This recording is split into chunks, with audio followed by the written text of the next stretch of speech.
Apparently Zelda's too hot, Yep. according to Brian, which, I mean, yes. Do you disagree? No, not at all.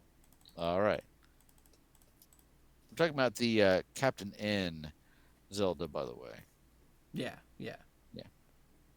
Or just Zelda in general. Yeah. She was. I don't know about those. Do it. I don't know about those ones for the Sega CD or whatever. Those games. Those are not the Philips CDI, and those are not Zelda games. No. Just to be They clear. are abominations to the human race. Just wanted to be clear. So. I have noticed that Zelda in the Legend of Zelda cartoon is rocking like the thigh-high leather boots, which I'm just saying is a thing that I appreciate, and I'm wondering if this cartoon had something to do with that. In his formative years, the young Chewie forms an attachment to thigh-high boots. I'm just a little curious, just wondering. What Crystal Skull is an Indiana Jones movie. I don't know why everyone hates on Crystal Skull. Like, other than the part with freaking Shia LaBeouf swinging through the trees with the monkeys, that movie's just as stupid as all the other Indiana Jones movies.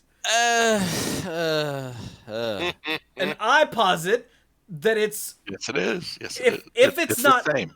better than, it's the same level as Temple of Doom, and I hate Temple of Doom. Okay.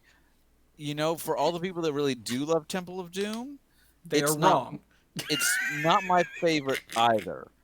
But, so on the one hand, I'm the guy that for months now has been like, hey, let me love my episode 9 Star Wars. If you love your thing, I'm not going to say anything about it. But so if you want to love your Kingdom of the Crystal Skull, you go right ahead, Chewie. I'm not going to say anything bad about it. Oh no, I don't love it. Like there's two tiers. There's 3 and 1, and then there's 2 and 4. It's going by inverse Star Trek movie logic. Like the odd numbered ones are good, the even numbered ones are bad. But Yes. it's not like it's so much worse than Temple of Doom. Okay. So your comment is not that you really like it and you don't know why people are picking on it. Your comment is it's not great.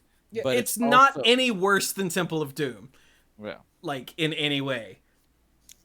Except for Shia LaBeouf swinging through the trees with the monkeys. That actually made me want to hurt people. But Not other than that one scene, like the fridge, I love the fridge. Because you know what else is stupid? Them falling out of a plane and using an inflatable raft and surviving. Go to hell, they're dead, the same way Indy's dead in the fridge. So get over the fridge, get over all of that, just watch the damn movie. Like, I'm trying to think if I like Raiders of the Lost Ark or The Last Crusade better, and I feel like Last Crusade may actually be a better movie, but there's those iconic moments from Raiders. Like, even as a kid, I love the part where he's like the guy and the swordsman in the bazaar is like, ah, and Indy's just like, bang. So I like that, but I may actually. This is making me question everything I think about movies. I remember I was Or always disappointed that they didn't get to escape in the cool, weird experimental plane, that they had to abandon it. right? And when I was young enough that when I would watch it again, I would hope that maybe this time they do it. But no, they didn't. Never did change, huh? Nope. But like, I think Lex and I went to see Crystal Skulls in the theater, and she was all down on it because aliens. And I'm like, so Jesus is fine, but aliens are too much. And pulling out a dude's heart is fine, and then putting it back, or whatever. But aliens are too much. You go to hell. And she didn't talk to me for the rest of the day. But like,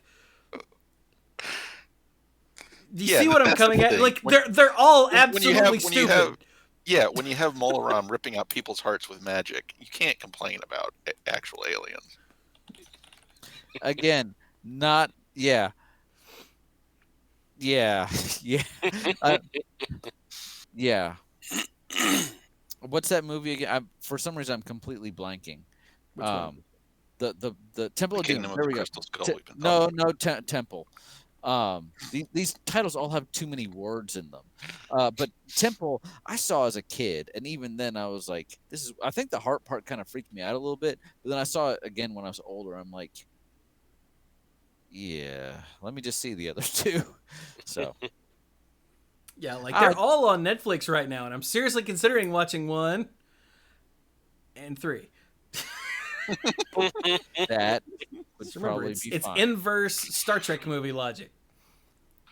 Ooh, you could do the machete order where you just watch 1 and 3. And then you take a machete to 2 and 4. Isn't that what that means? I don't know. I think so, yeah. But like you guys know the Star Trek movie logic, right? The even ones are good, the odd ones are bad. And apparently if you fit Galaxy Quest in there, that fixes the sequence, according to Bill. See, I've seen like Star Trek 2 and Star Trek 4. So is the first movie one of the bad ones? Yeah. Yeah. I guess it is really slow and weird. Like I like it, but it's not a good movie. You're right. It's very, very slow. I tried to watch this sometimes. I tried to watch The Search for Spock once, and again, keep in mind, I was never a big Star Trek fan. I knew the characters, but that was about it. And I was just like, what am I watching? And I just got bored. And yet I'm watching 4 with whales, and I'm fine with whales. So, whatever. I'm familiar with that phenomenon. And again, even not being a diehard Star Trek fan, I think it probably holds true for even the casual observer. So Right. My favorite, hands down, is the 6th one. I was just about to say Undiscovered Country is damn good and not enough people love it. I don't know that I've seen that one. I got to see that in the movie, and I even had a special DC comic book version of it. Man, I loved it. Did you mean in a movie theater? In a movie theater, yes, in a theater. You saw it in a movie. But I still feel like the best Star Trek movie is still Galaxy Quest. So, well, yeah, that's because that one's probably the best. If it's not, it's in the top 3. Like, it's not close. Yeah. But anyway, so we have now been going for almost 8 minutes, so I'm sure that it started recording by now. So here we go.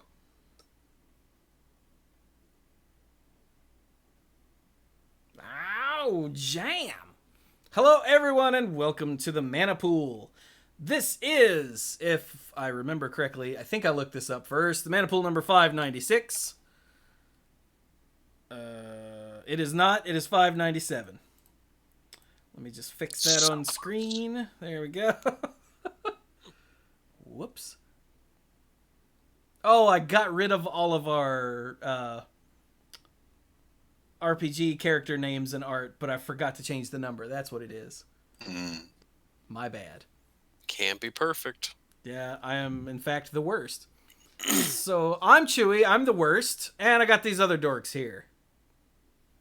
hey, I'm Brian, and I'm the Tangent Master and Lead Rambler, and that's not the order I usually say those in, because I guess I'm all out of sorts. I'm used to doing RPGs and not being here. So maybe I'm the worst. Bad at this game. And I said that, and there was literally a roll of thunder in the background.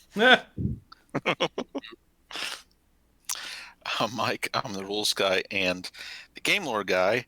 And I suppose if Chewy and Brian are tied for worst, then I'm at least in third place. Is that a good thing or a bad thing? Around here, who knows? Not worst place. Ding. Yeah. And I'm Dirk, the self-proclaimed greatest man alive and moral compass of the group, and that last part of the title is the reason why I come in fourth on being the worst.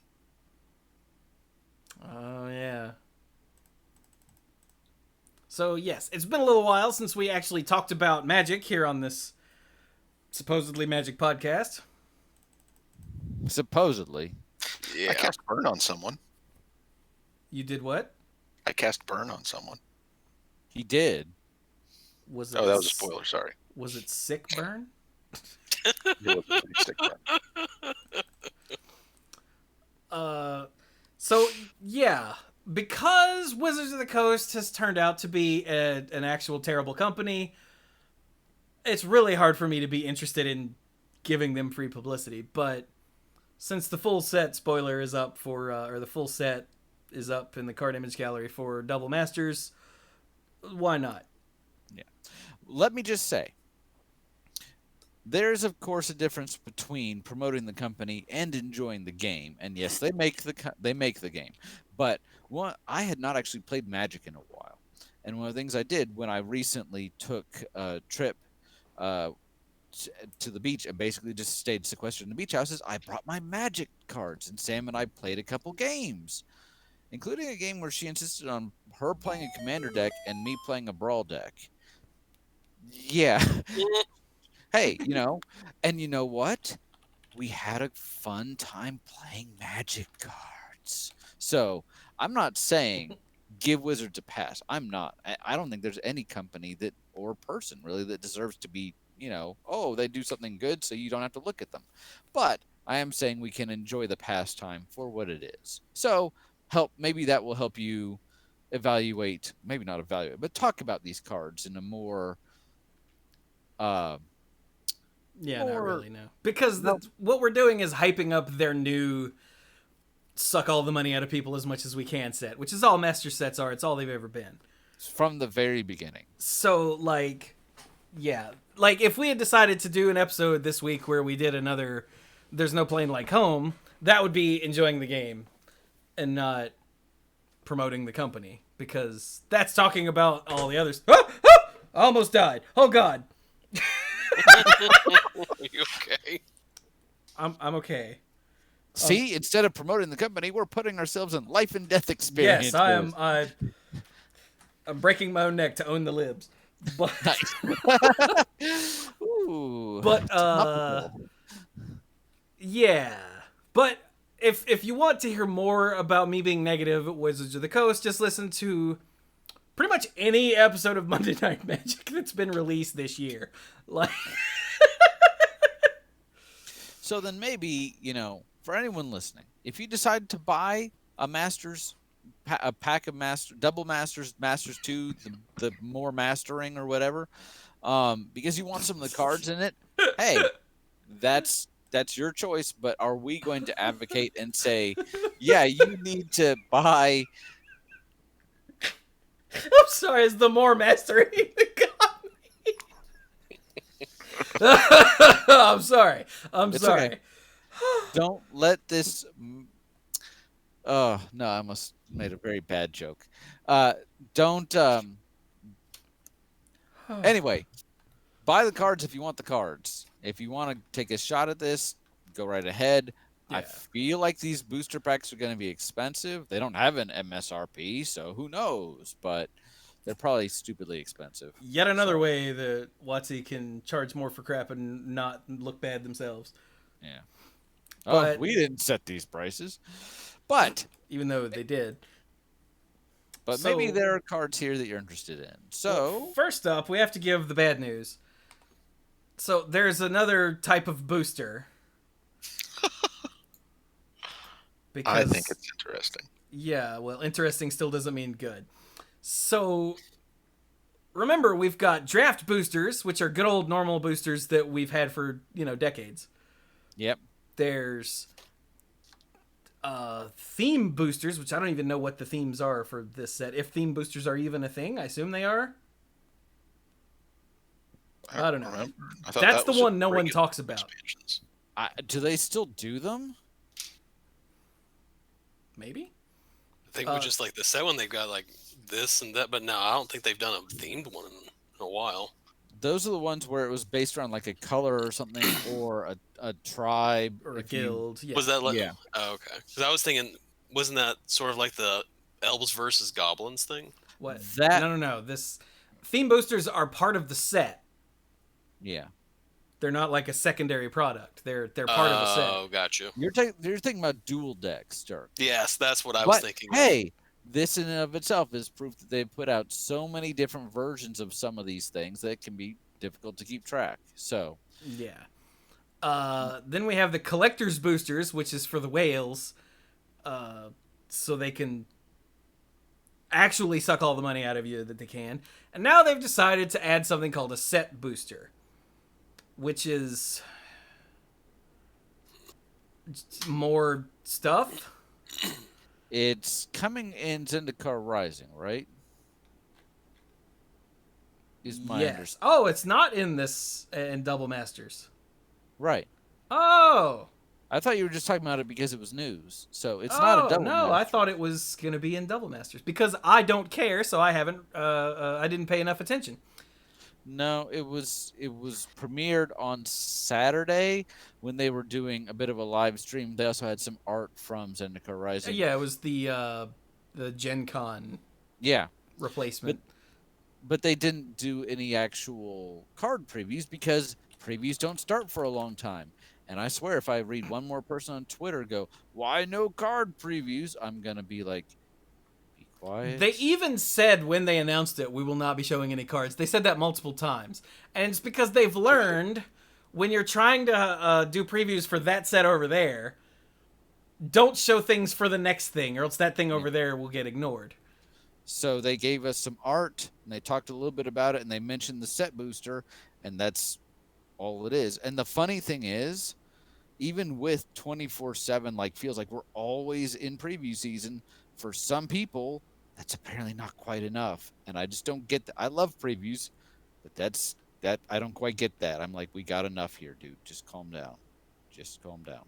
But set boosters are going to be a thing. Yeah, so they come with 14 cards. You get an art card and a land.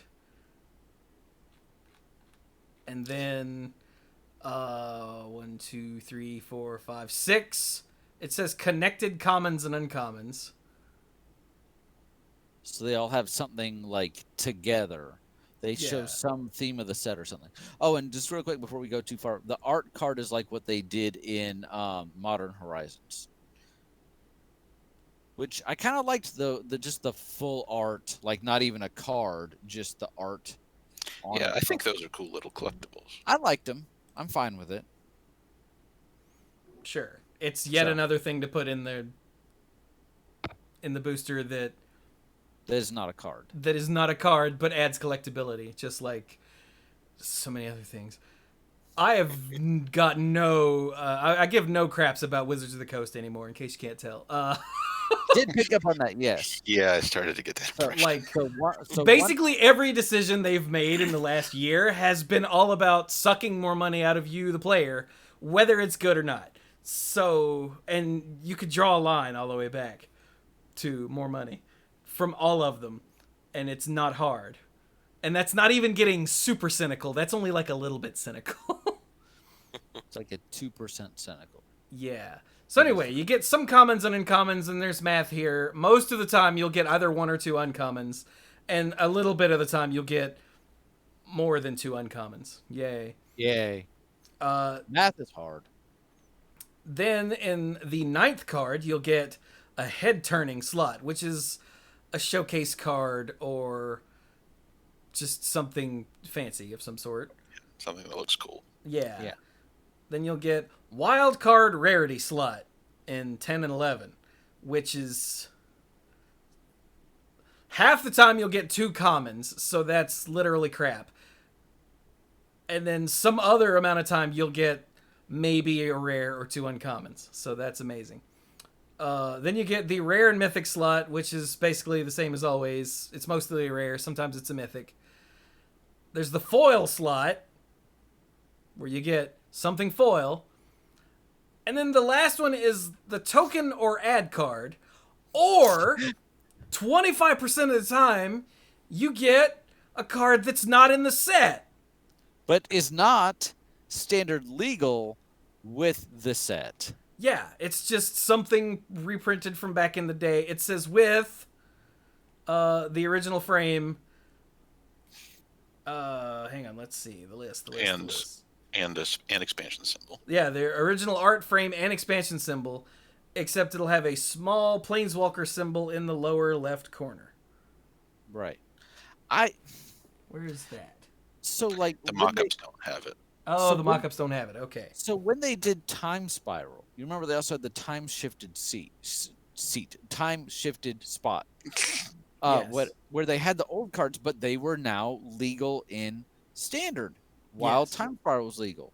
That was not it was a little confusing, but it felt kind of neat. Especially the pre-release where it hadn't been fully leaked yet, so people were like, "Oh, this is kind of amazing," even though some of the cards they picked were very safe and maybe not so great. Still, kind of a neat way to see some of Magic's history. But every time they do this, or something like this, but they're like, "Oh, you can't play with it though in Standard," then I mean, if you're just going to put in your collection, play with an EDH or whatever, that's fine. But when it's in a set booster and everything else in the set except for like the art card, which treat that like a token, you know? Yeah. But this is a Magic card. If it's a creature, it has a power and toughness, and usually you can summon it to the battlefield, but not in Standard with the rest of these cards. Like I get wanting to put old cards and new things as a WoW cool thing, whatever. But it's called a set booster, and that's the booster you decide to put cards that aren't in the set. Like it's like their marketing department doesn't have brains. Well, and even if I'm leaving that part aside, which I get that is part of it, I think it's sending the wrong message to players, especially if you maybe haven't been paying attention to the whole thing. Some guy is going to be like, "Oh, what's this booster?" And the guy selling it to him will be like, "Oh, it's kind of a special booster." And he gets it, or she gets it, and opens the cards. Is like, "This one's amazing. I'm going to play with this one." They're in for a hard... I just feel like tricking your base is not a good idea. And yeah, it only happened to them once, in theory, but still, that's a real feel bad. So Yeah, I guess I don't have any real grasp on whether the average Magic player is clued in to this other stuff that explains the marketing. Whether they read the website, whether they pay attention to Twitter, whether they pay attention to a ton of other websites that tell them about some of these things. So the set booster, poor choice of name, tons of room for improvement there. They should have gone back on that one. But it's made for cracking open a pack and getting cards. That is true. So it doesn't have to be balanced or collated the same way as a draft booster, which is made for playing sealed. Playing limited. Sealed or draft. And so if it's made to crack open a pack, get some cards, and all these slots, they call them chapters, where these different things happen, are made to create a certain experience. Good. That's a really good marketing and packaging exercise. But you're right. The set booster name throws it off a bit about what it's supposed to be, especially since sometimes it can have those extra cards in there. Yeah, someone's only going to get confused once, but again, these aren't meant to be playing, limited anyway, so people aren't going to try to put this into their pre-release deck, because they're not going to be opening these kinds of packs to play in the pre-release. But yeah. And that I think the choice of name combined with that last slot is enough of a misstep. Is enough of a misstep that it's ruining the rest of it too much for people who are looking at this. It's too much of a distraction about what I think is a cool product. And I'm going to be fair here. I think you've made me have a revelation. What is my favorite format? Unless I'm playing with you guys, which of course is the default. But what's my favorite format? Draft and sealed. Mm-hmm. And this is not for me. I mean, I don't. Right. I'll probably get one at some point. You're going to have a nice little pile of draft boosters to play with when you go do that. Right. So maybe that's part of my disconnect. Is this is to service another audience, and that's fine. Like we talked about with Command Tower, you're allowed to make cards for people that aren't me, but maybe that's also why I'm having some disconnect. So Also, these are going to be, they estimate, as if they don't control what they sell them for, they estimate about $1 more per pack, even though it comes with less cards, because you might get more rares and mythics. You can get, it says you can open up to 4 rares or mythic rares, and that's not even counting the 25% gambling card. Shut up. Did you know you can actually open them before? Yeah. Like, so magic boosters are like the original loot boxes, right? Basically, but now it's almost like they've learned from loot boxes, and they're like, how can we make our stuff more loot boxy? Which is not necessarily the direction. I feel like loot boxes have hit on hard times, right? They've gotten a lot of negative publicity. So well, because loot boxes are, in fact, gambling. are gambling. But so instead of just kind of staying the course of what they've always done, they're like, we can make these more like this thing. So yeah, you get less cards, but because there's a chance to get more rare cards, it's more expensive. And they only come 30 to a box rather than 36, even though there's less cards. Like, the more I think about this, the more I don't like it. So let's go talk about Double Masters before I have a small conniption. Okay. As Double opposed to the Masters large conniption I'm currently having. Double Masters is not available in set boosters. Correct. Yeah, I didn't realize those were Zendikar Rising. Darn. I want my set boosters of Double Masters. Yeah. That'll So be $2 more than a regular booster. They would. than a regular booster of Double Masters, because Yes. I don't make that much in a year. What is $2 more than infinity? It's still Infinity, it turns out. Oh, great! That's an awesome savings. That's a like, bargain.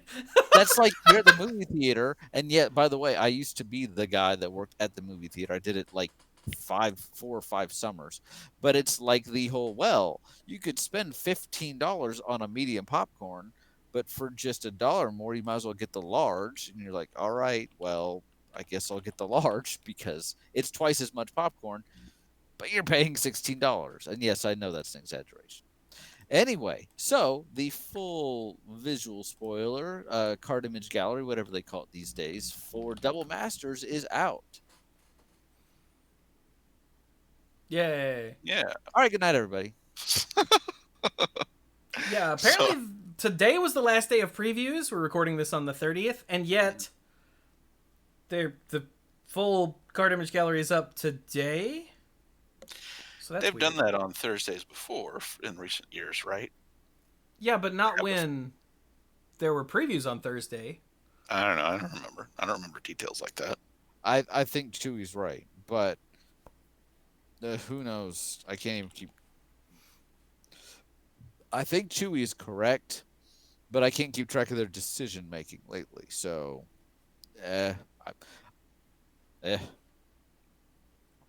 So, what do we want to talk about here? I guess it can be whatever we want. I know you were wondering before, is like, how do we do reprint sets? And really the advantage is that since it's all reprints, we can just go through and find the cards that we already know we like and talk about them, and maybe have something interesting Like, to say. it's been so long since they did just reprints, because they decided a while back that they could, if they print new cards and stuff, that gives more people a reason to buy them. like core sets. Yeah. And that's not even like cynical. That's just, good business sense. Right. Yeah. But then they also realized that, okay, we really did need those reprint sets after all, based on what we're reading and other things people are telling us. So they went back to the master set. Well, if you remember, the evolution was core sets, including core 9, core 10, core X in some, was all reprints. Mm-hmm. And But then they also went to standard. But they went to standard. But then they started doing with core set 2010 or core set 2011, they started doing the new cards in core sets. And then around 15 or 16, they stopped core sets entirely, which is what you're talking about when they just stopped having the core set. And as a result of that, you had less reprints. They were having to put them into the regular expansion sets. But they introduced master sets Correct. as reprint sets to fill some of that. But it wasn't filling enough. Yeah. But then they realized, okay, we do need the core sets again in standard. And now they've realized, okay, we do need these other reprint sets. I think these are two completely different topics here. Like the core set reprints had to do with putting them into standard. Yes. The Masters sets never went into standard. Never went into standard, but they're still providing. But it gave people cards. Copies of cards. And if I've derailed us a bit, well, I apologize. That's what you do, for that, but that's what I do. So, for example, one of the cards that I saw on here that I've always wanted was originally from, it was either Fifth Dawn or New Phyrexia. It was from one of those Mirrodin sets. I want to say it was from Fifth Dawn. Send Triplets. And I always from Alara block. Was it Alara? Oh, I think. That's right. I think it was from the third Conflux. Conflux or Alara Reborn? It might have been from Gatherer. I was gonna say, y'all have the internet right in front of you, for God's sake. Yeah, and we're too busy arguing over it to type. Give us a break. So, since this is all reprints, I guess I should say what it does, because it's a weird card. So for 2 of anything, and then a white, a blue, and a black, it is a 3/3 legendary artifact creature, Human Wizard. At the beginning of your upkeep, choose target opponent. This turn, that player can't cast spells or activate abilities and plays with their hand revealed.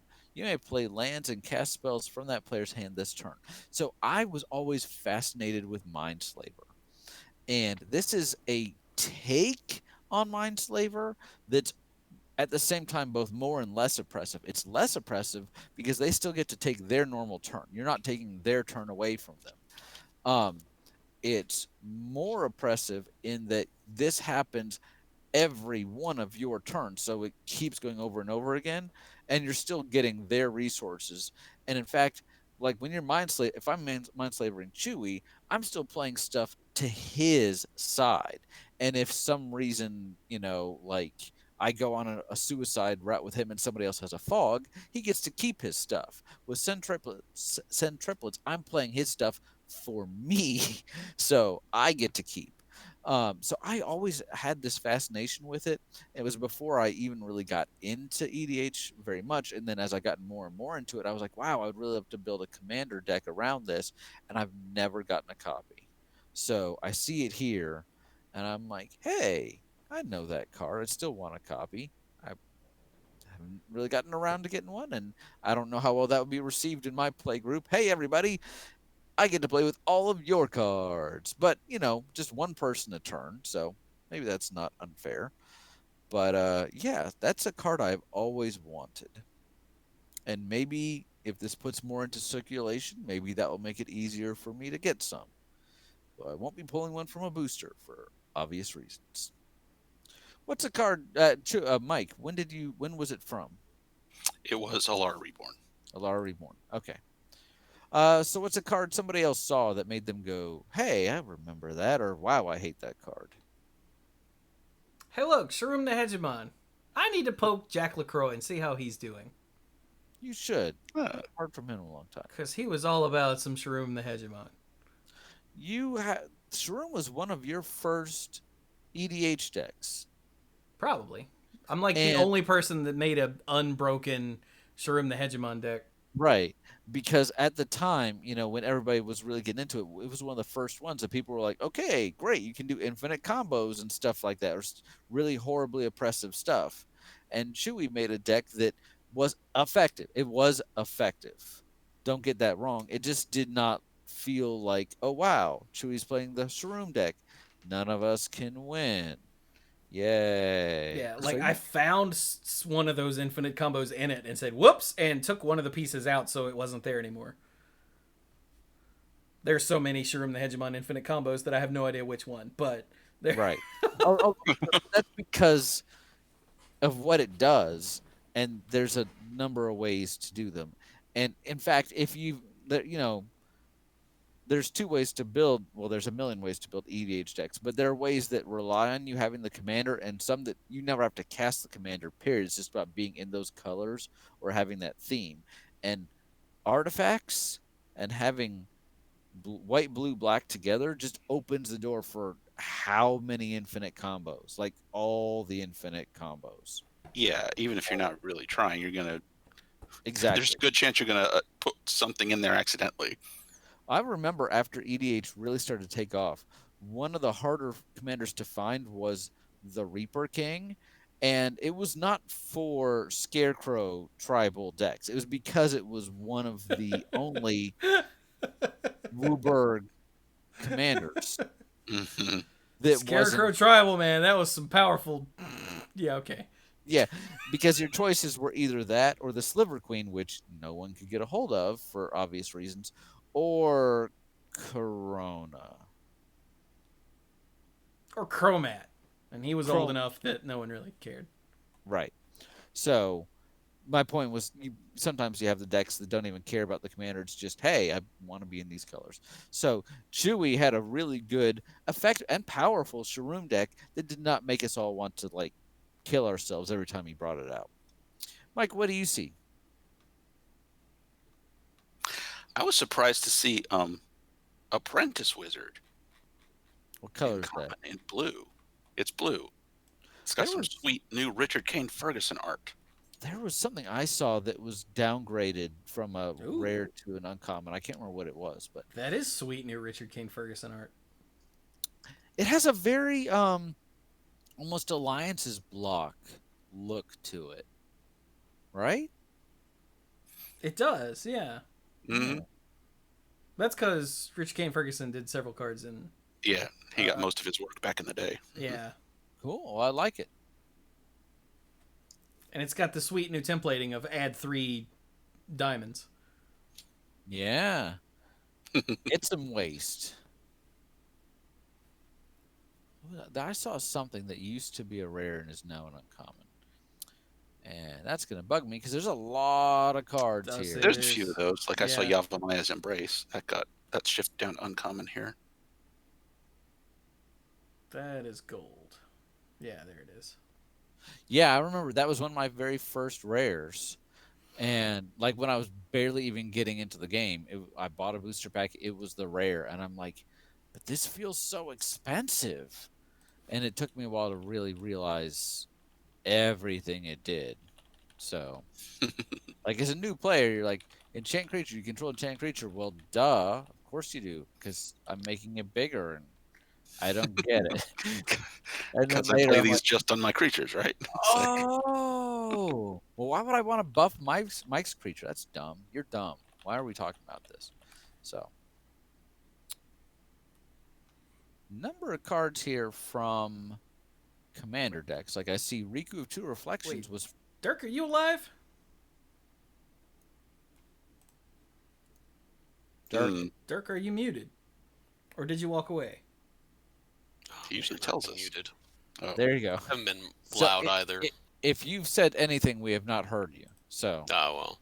The only thing that as you guys were talking, it was like the Scarab God is the only one that I was going through to see if any of the other, whatever the name that plane is, Amonkhet. Amonkhet. If any other Amonkhet stuff showed up, and I don't see anything. So there was I the don't think I saw anything either. There was the Scarab God, the Lotus God. Yeah, but none of them are here. Yeah, but the So Scarab it's the only God one that made it. and the Scorpion God.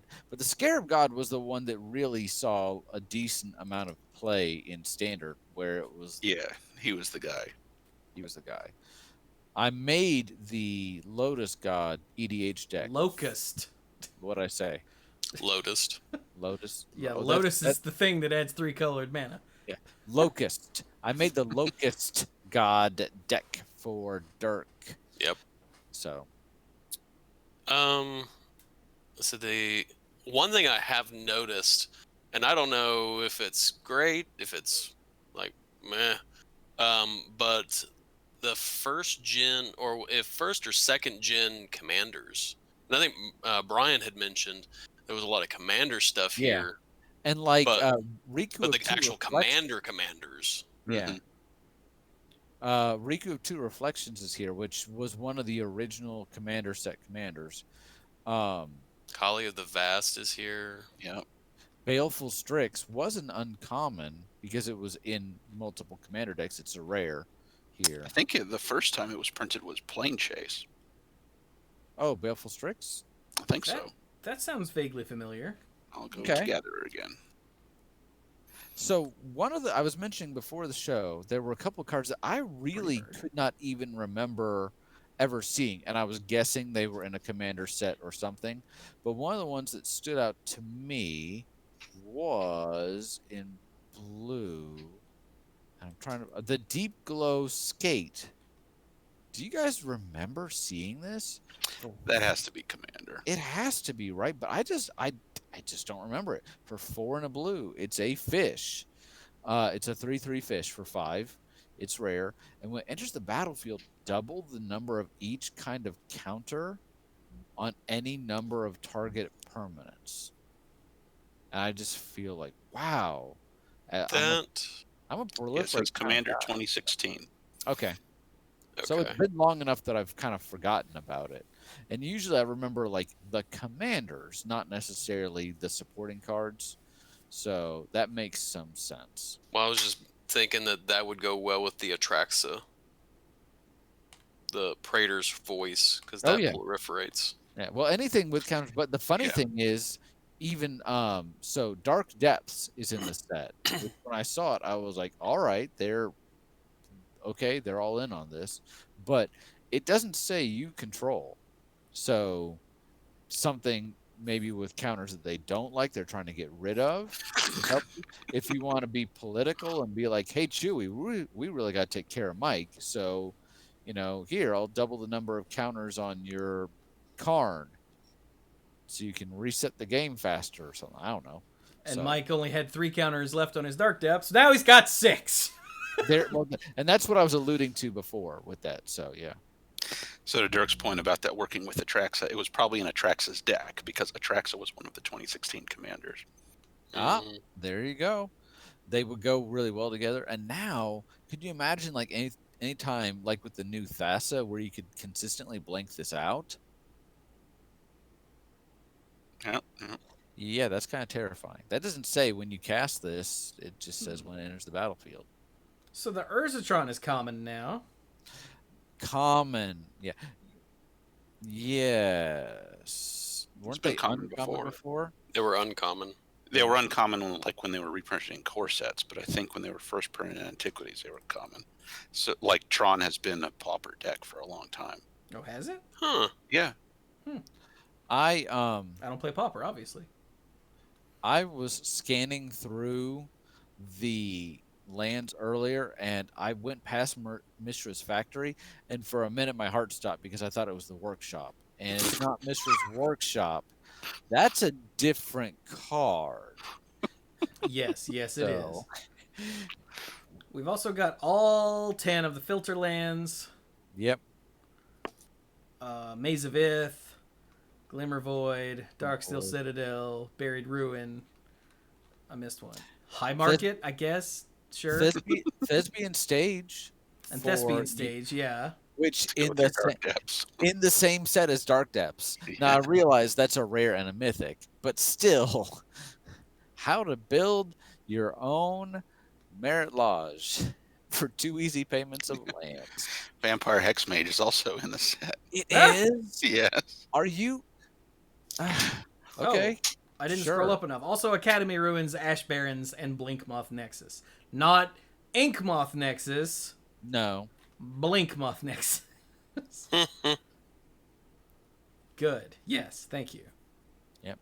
While we're on the subject of sets of things they brought back, you remember the swords? The sword of Blah and Blah? Yeah. All 5 of the original ones are here. So the 2... Yeah, the Sword of Fire and Ice and the Sword of Light and Shadow were from Darksteel. And then when we came back to Mirrodin, they added the other 3. The Sword of Body and Mind, which was kind of rude. The Sword of Feast and Famine, which was despicable in Caw-Blade. Just despicable. I'm so glad we don't have Squadron Hawk here and Jace the Mind Sculptor. And then Sword of War and Peace is here. But Feast and Famine was the one, because you untapped all your lands, that Caw-Blade was just ridiculous with. And the swords, if you hop over to the variants, the swords all have amazing variant art. Mm-hmm. You know what? I know you saw you put that link in this here Discord, and I didn't quite open that yet, so I'm bad at this. He says, instead of just clicking it and letting it load. Working on it. The variant of Feast and Famine reminds me of Tidus's sword, like the blue sword that like he sort of starts with. The Brotherhood. Yeah. Like it reminds me of that. Which one does? The Feast and Famine. I can see that a little bit. And yeah, these are pretty darn gorgeous. So I think my favorite of these might be, of the art, might be Light and Shadow. Now I've had, like, in original Darksteel, I got a sort of Light and Shadow. It's still awesome. It was never as good as Fire and Ice. It just Yeah, the art is kind of iffy. Well, I mean the effect. Oh, the effect? I love the effect. I mean the effect is great, but Fire and Ice is just absurd. But this art, though, on Sword of Light and Shadow is pretty awesome. Mm-hmm. I agree. I like the variant Sword of War and Peace doing its best Soren Markov impression. Oh, too soon. I see you didn't get out of the rock. Oh, the Ursatron got... Yeah, you got. Oh, look at that. And the Mark arts Twain go art. together. It's got a cool panoramic Mark Tadine. Yeah, that's awesome. It's really, really too bad that. Well, I mean, even if I wanted to buy these boosters, these are variants, so the chance of getting any of these is, I don't want to do that math. Yeah, no, these are ones that you buy on the secondary market, and don't gamble. Yeah. Stark says Karn is part of the Urzatron panorama. Let's look at him. Oh, you're right. Yeah.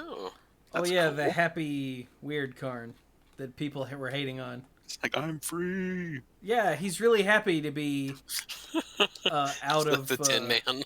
out of Phyrexia. I don't see Karn. He's in the up in colorless the. section. You have to scroll up Colorless. slightly. It's between artifact and multicolored. But in the other one, he's between artifact and land, isn't he? I don't know. No? Let's see. No. Nope, he's between artifact and colorless. Okay, never mind. I'm just dumb. Ha ha ha ha. Okay, Brian's dumb. And yeah, I don't really love that art. The Atraxa Wait, alternate art almost looks like that Dirk, too. Dirk, shut up. Real quick, chat. If the stream suddenly cuts off, it's because my power went out. Apparently, there's a hell of a storm going on out there. Oh, it's. I think it's come to you from me, because about 10 minutes ago it was all hella coming down, and now it seems to be fine. So hopefully it'll just blow Yeah. up. Okay, Same so Dirk, here. you were It saying. was Atraxa, the Praetor's voice. Her alternate art almost looks like the same art that Karn and the Urzatron have as well. Are they done by the same artist? The alternate art? Nope, No. that's Kevin Wolf. Kevin. I don't know. It just, Oh, hey. like, it just kind of strikes me as them being similar. It's like they're seeing the same background colors and everything. Meddling Mage is here. Color scheme, yeah. Yeah. Meddling Mage is here. That was one of the first invitational cards. This one is not made to look like the person that made it. At No, all. no. I'm looking for the art. I'm guessing the reason that all the reprints don't have the invitational art anymore is due to artist contracts. Probably. Because they, to my knowledge, other than the couple that were on the time shifted sheet, they've never reprinted an invitational card with the same art. But Mm-hmm. at least Yeah. I don't think they have. And every time they print a new one, Chris Pikula gets more and more about it. Which is both understandable and kind of lame.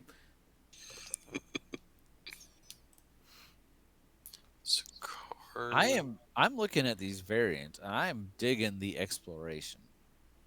Exploration. That is really pretty. Is Karn and Jace the only planeswalkers? I have no idea. Which Jace? Sounds right. It's Mind Sculptor. Just a Mind Sculptor. Oh, he's better than all. They put Jace the Mind Sculptor in this set. Yes. Yeah, if there were any questions They about... didn't put Squadron Hawk, so you can have that. True, but if there were any questions that they're just like, hey, give us all the monies. That's what I thought too as soon as I saw that. And the card direct in the variants that is directly under Jace the Mind Sculptor.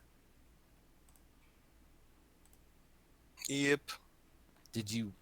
I mean, I didn't see that coming. Did anybody else see them reprinting Force of Will? And I know, again, it's not standard. It's not like it's suddenly in modern or anything like that.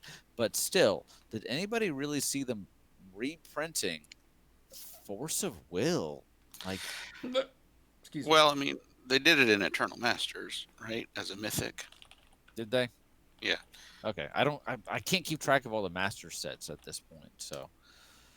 And I get them confused with master sets and then like Modern Horizons, which actually did move things around into a new format, compared with the what are the really expensive ones that are given the foil treatment? The you've bought those, the lands one and the From the Vault. From the Vault. Thank you. So I get these specialty products confused with each other. So, what trips me up is there are some things that were like in the online Vintage Master sets that I get mixed up, and I think they were in some kind of physical set, but no, they were not. Just done to put those cards into Magic Online, right? Yeah, so people could play Vintage and Legacy effectively. Which makes you think, oh, okay, that card is available, and then you're like, wait, it was never actually printed on a physical card. So let's just go through these variants. Avacyn, Angel of Hope is here. That's the original Avacyn. Yeah, and I really do Big money card. I do like this variant art. That's pretty sweet. Oh, it's great. Yeah. Then we have Council's Judgment, which I think that would have been from people playing in Legacy, I think. Really? Yeah, because it's a non-targeted point removal spell. Conspiracy. So it can kill True No Nemesis and other things like that. But it was originally a Conspiracy, and this variant is shifted over to Ravnica. So it's the Ghost Council giving judgment. Yeah. And then we have Stoneforge Mystic here that Christine Sprankle is already assembling this to cosplay, and I can't wait. Like the art, absolutely beautiful. Yeah, the art on this new Stoneforge is just ridiculous. That almost shouldn't be allowed. That's just too awesome. Let's see. Like if they would just get rid of the text. Oh, I would rather just see this card without any text on it. An absolute full art. Oh, I mean, you could probably Google right now Stoneforge Mystic and do an image search and find it. And then we've got a variant of Wrath of God that I don't know that I really love this art. I mean, it's not terrible. Mike? Oh, I think I see what you're saying. It's a giant goatsy.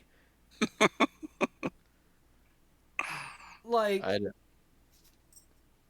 if you don't know what that is, for God's sake, just count your lucky stars. Yeah. Be content with your life as it is. Yeah, it looks like a big butthole.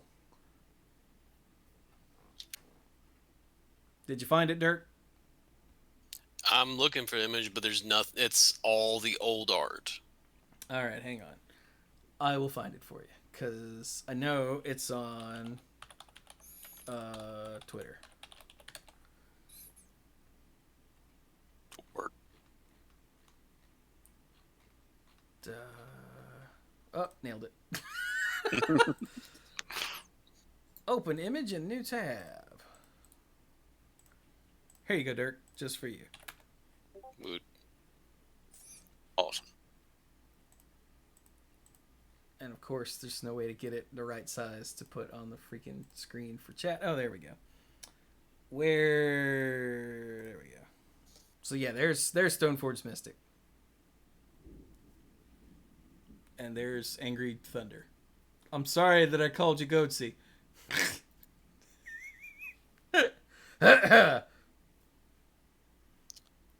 So it's just very pretty.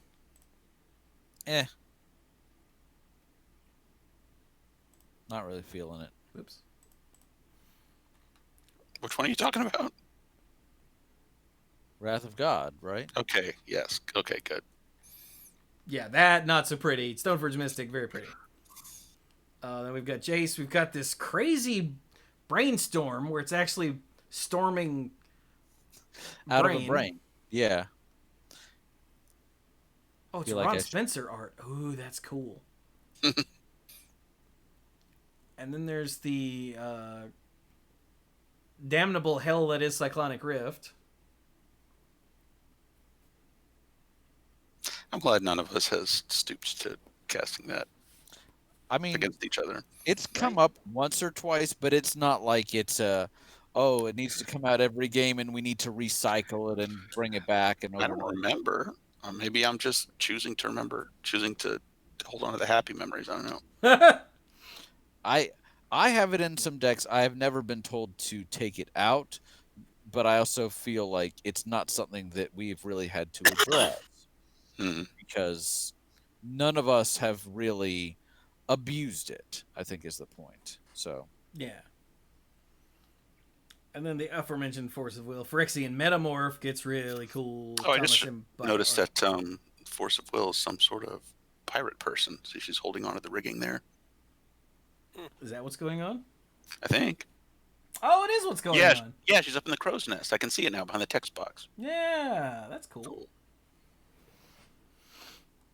Let's see. And then we have the problematic Dark Confidant promo art,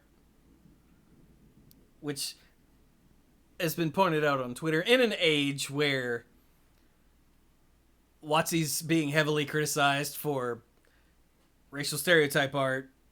They release a Dark Confidant that looks way too much in the Fu Manchu style.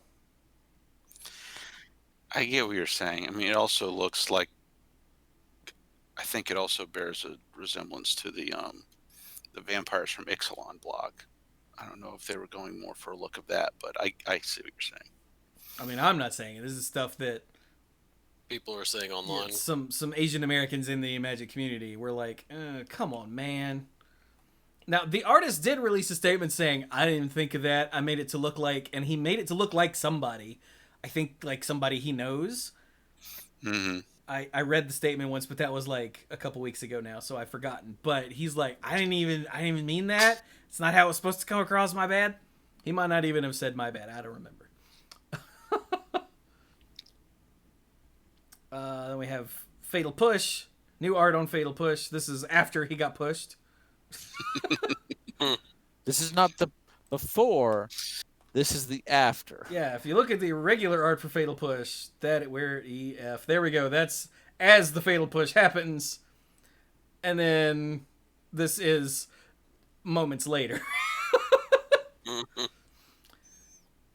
Then I love the Jigsaw Thoughtseize. That's so cool. That is very Pretty cool. darn awesome, yeah.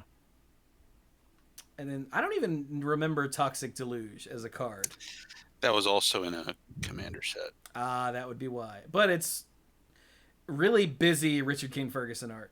Is there any other kind of I Richard mean, King? even for Richard Kane Ferguson art, this just feels busy. You know what I mean? Yeah. Yes.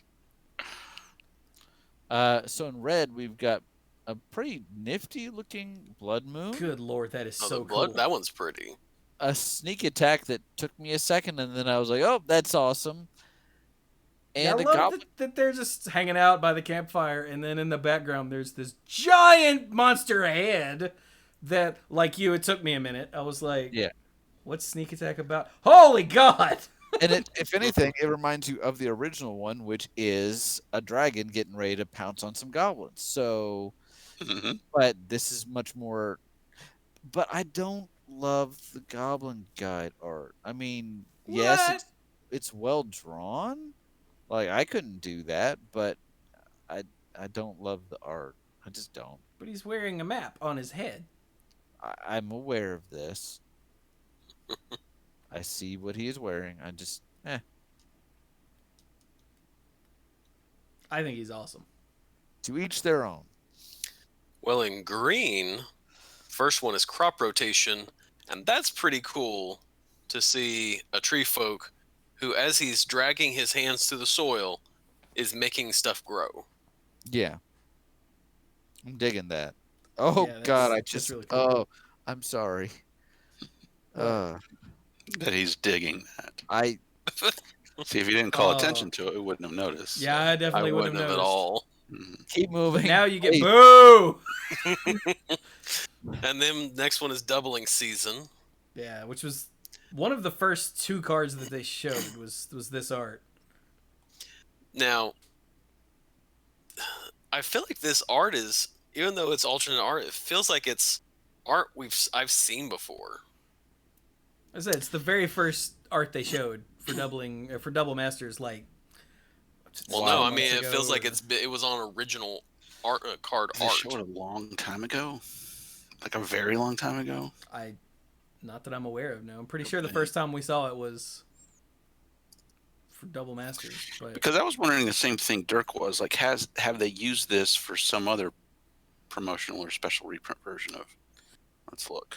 oh, well, let's go to Scryfall. No. Well, yeah, it doesn't show in Gatherer, but Well, yeah, no, let's see Gatherer what doesn't Scryfall show says. anything. You're right. Scryfall won't load for me, so I'll let one of you guys do it. Well, I the have a next sweet one black is screen. Oh, there it is. Okay, what was it? Doubling season. doubling season. Right, doubling season. Oh, for God's sake. People are like, Chewy, how come you always use Gatherer? Why don't you use Scryfall? This is why. Alright, so view all prints. Nope. Nope. Just this one. Okay. Yeah, you're right. They just showed it so long ago that I think that I get the impression it's been used before. Yeah. I feel like it was used on something that was not doubling season, or something similar to it was used, because it feels like two dragons playing together. Just feels like it's like a trope that they've used. Next one is exploration, which that's very pretty. Like I like the leaf Yeah, Little the big lotus looking like thing. a altar. Mm-hmm. And then we've got noble hierarch. Which I love that it's the same character from the original art. At least Yeah. I think it is. It, I think it's that's the very idea. reminiscent of it. Yeah. Yeah, the costume's the same. Costume. And then how come we have a non-promo Court of Calling? It's like we have a non-promo Wrath of God. Yeah, I can't remember what the significance of those is. Why they Oh. just have alternate art in a normal frame. I know there's something about Court of them, Calling but I is the wait, it's got a P. So is that for Chrome. I Buy a don't know. promo pack or buy a box. No, the buy boxes are the Blightsteel and the Kalia, right? So, but there's some kind of other classification of promo. is it a pre-release card? Are they doing a pre-release? Because none of these others say P. Firstborn. I know there's something about them. I just don't remember. Yeah. Hey, chat. What are we missing? Oh, Wrath of God is the other one. So yeah, I think they're pre-release cards. Okay. They're not doing just a random stamped rare.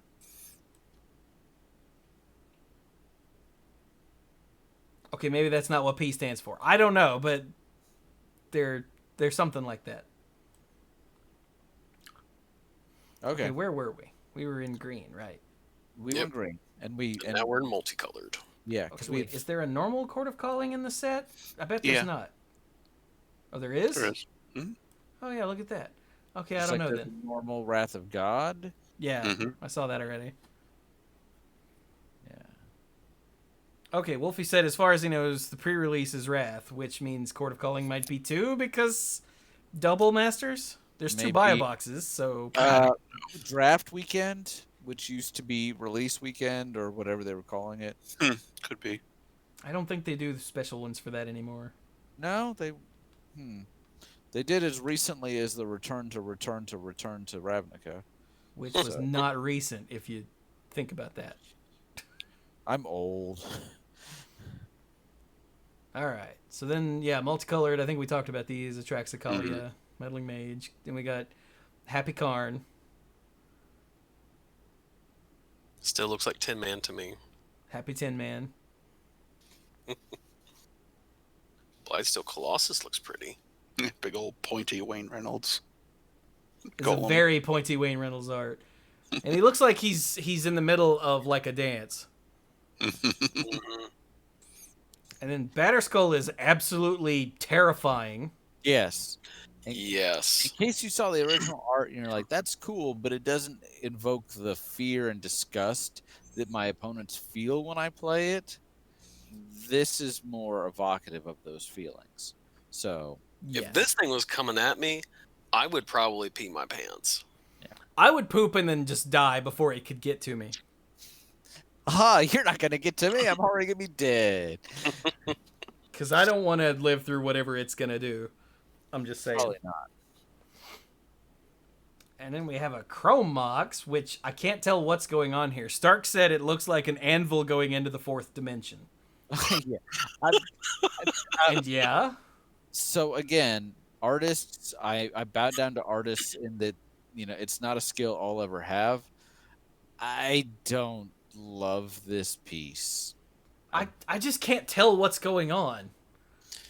I have a feeling that the best way to understand and interpret this art is to be taking some sort of Hallucinogen? hallucinogen Yeah. in order to help you along. I don't. Yeah. Eat some mushrooms and then tell us what Chrome Mox is. Okay, thanks. It was in my mind, man. Huh. So then there's the really cool expedition map, which is so pretty. There's some freaking lightning cleats. Yeah, freaking sick lightning cleats here. Yeah, I like how it's lightning reeves, but the focus of the art is The fact that there are spike studs that if you stepped on someone's foot, they would be Swiss cheese. Like, how does that give you haste, though? That's what I want to know. I guess that gives you shroud, because no one's going to want to mess with you. You'll step on them. There you go. That's the shroud part. you're like, hey you, and they turn and they point their foot at you, and you're like, never mind. Just carry kidding. on. I like Brazil this year. Woo.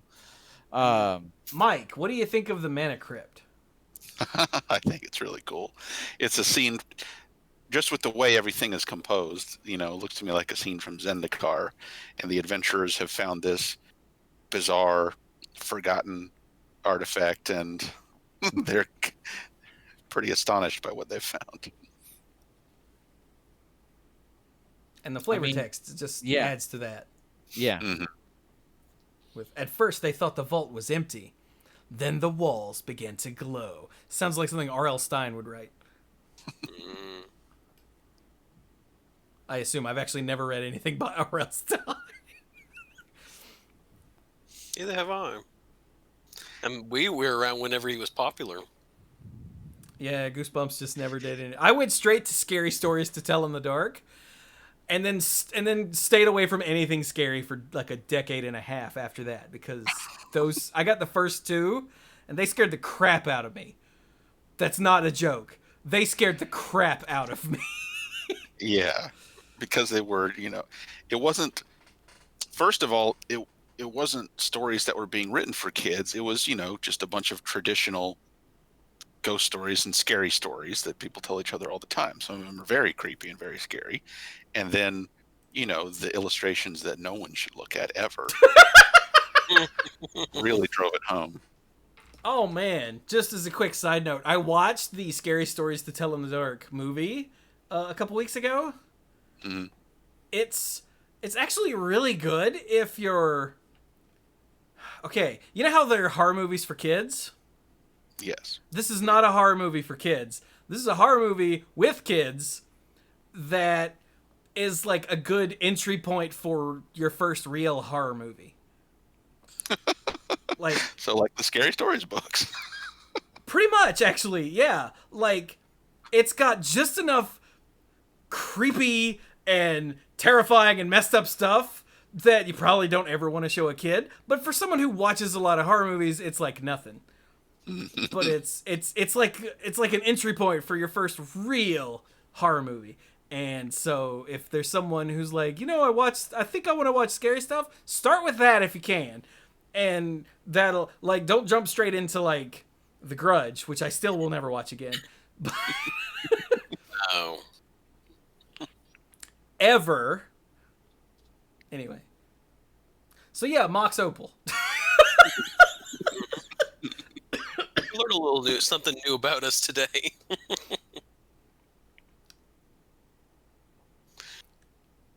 The Mox Opal's actually pretty cool. I don't know what's holding the Mox Opal, and honestly, I don't want to know. Yeah, it looks like it's one of Ellis Norton's folks holding it. Yep, definitely don't want to know. And then, as we said before, all the swords promo art is just insane. I love the Sword of Fire and Ice, personally, with the icicles and the lava. Like, that's cool.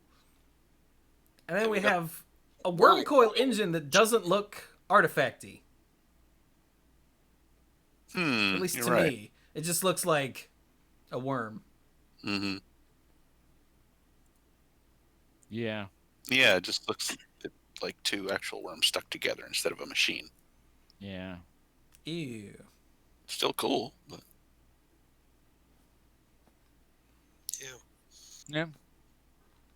And then all the shiny full art lands. Yay. Alright, so that's all the variant stuff. Wow. I just happened to scroll past Crushing Vines in the non-variant art, and the first thing that popped in my head was an owl going, "Oh God, get me out of here!" Like he just read one of the stories in Scary Stories to Tell in the Dark.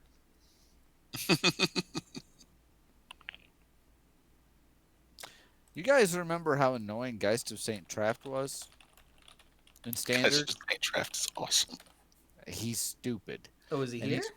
He's Yep. here. I didn't One of know the that. first instances of hexproof that, since they were slapping that word around between that guy and the Invisible Stalker, and it was a good example of maybe why hexproof is something that's best done in moderation, because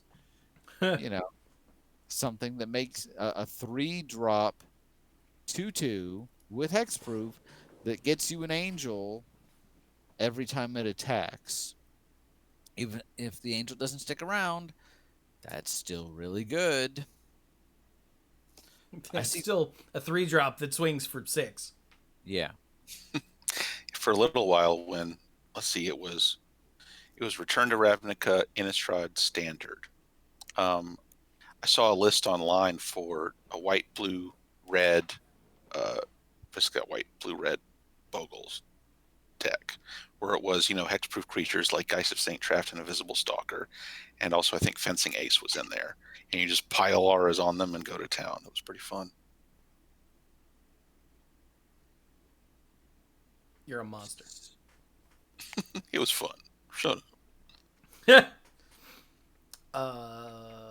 I love the new art on Fulminator Mage. I don't know if that's actually new or if it's just newer than the original, but I love him. At the very least, it's newer than the original. I don't think I've seen it before. Oh, and look, Falcon Wrath Aristocrat. Hey, girl, hey. She's my boo.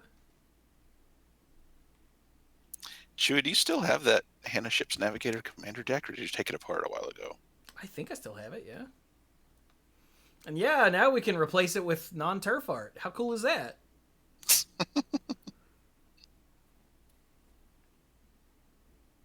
Because, you know,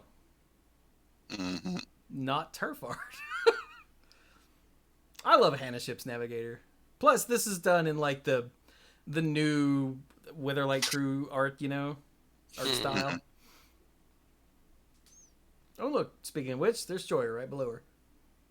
Hey, girl, hey. I always loved the Joyra art. Yeah. Pretty good. I think it's just the attitude in the art. Yeah. Yes. That she is the boss. Yeah, Hands on the hip attitude. Yeah. What the hell is Mazarek Crawl Death Priest? Now that I've said it out loud, I recognize the name. Yeah. So the Crawl are those insectoid people that are part of the Golgari clan. They're like some underclass in the Golgari clan. Yeah. That were plotting to take over the guild, and Vraska helped them do that. But what is Mazarek from one of the Ravnica sets? Mazarek? No, I think he was in a commander I product. think he was in a commander product, yeah. Stark in chat seems to agree. Oh, okay. There you go then. Hey, Chewie, why are all your boos terrifying murder women? You leave Massacre Girl out of this. And Steph. Hang on a minute. I'm sensing a theme. Is Joyra, Oh, wait, no. He was talking about the Falcon Wrath Aristocrat. Huh. All right, moving on. Nothing to see here. What else we have here? I think the Izzet Charm art is from the... That looks familiar. Is it from a dual deck or something? I recognize think it's the from art too. I think it's from the Izzet versus Golgari dual deck when they previewed a couple cards from the upcoming Ravnica set, and this was one of them. This was actually a preview card in that dual deck. It was in Modern Masters 3. Oh, for God's sake. Double Masters. Modern Masters 2017. Nope. Sounds like I'm just wrong here. Yeah, you're just wrong there, actually. 'Cause Well, dang. I know I've seen that art before. Maybe I don't know. it was in a previous Modern Masters. And some kind of promo. Magic Online promo. Okay, I'm just wrong.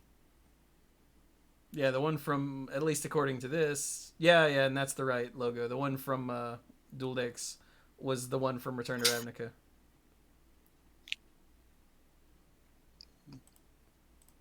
I tried.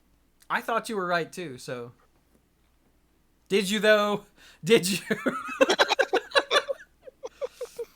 Oh yeah, it was also an F&M promo.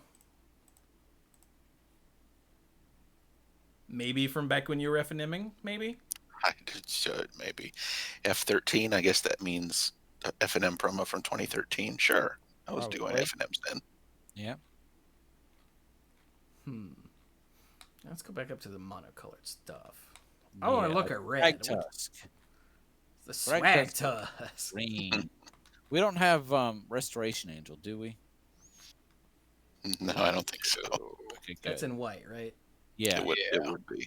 No Resto Angel. No. We do have Pure Steel Paladin, though. Hey, look at him. Oh, man, Pure Steel Paladin is great. That's a fun card. That's not the Cheerios deck, is it? What the hell is the... It is. Is Pure that Steel Paladin Cheerios? is part of a Cheerios deck, yeah. One that's equipment based.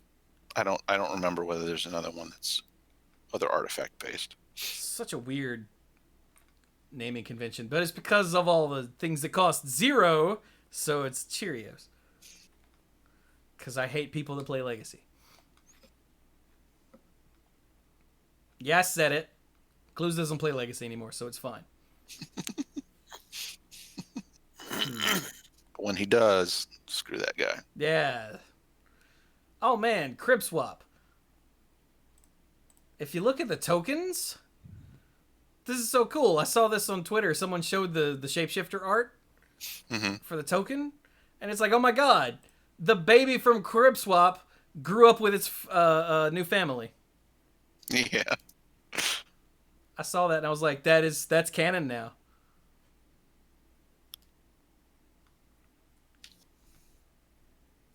What do we have in tokens? Eldrazi Spawn, Shapeshifter, the 4/4 Angel from Geist, a 2/2 Cat, Human Soldier, Just Soldier, 2/1 Blue Artifact Mirror, a Thopter, a 5/5 Demon. What's the 5/5 Demon from?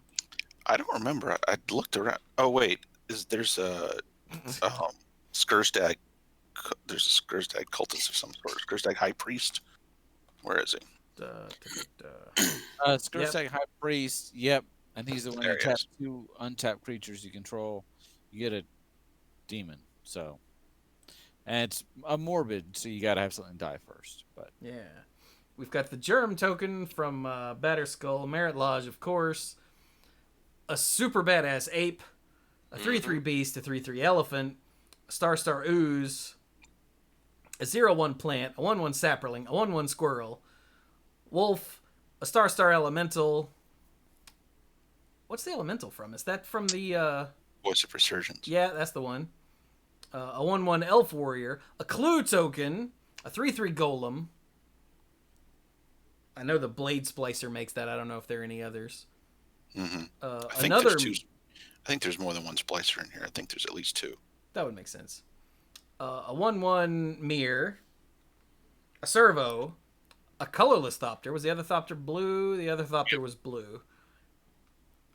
Treasure token, the 2 worms from Death Coil Worm, Tuk the Returned, looking all made out of rocks and badass. And then a copy.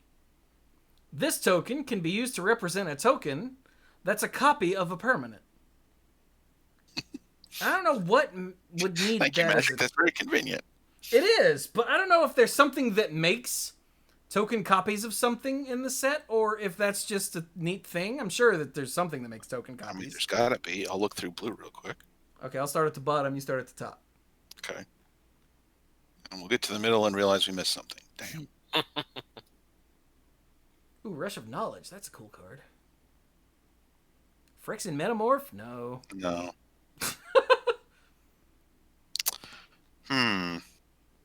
Maybe it's in multicolor. Oh, is there a Progenitor Mimic.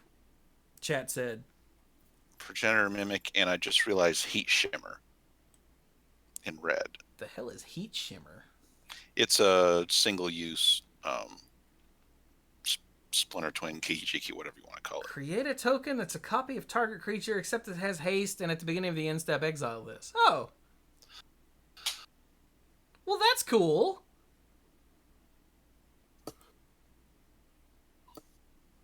Oh, yeah, Okay. and Progenitor Mimic makes tokens that are copies of things.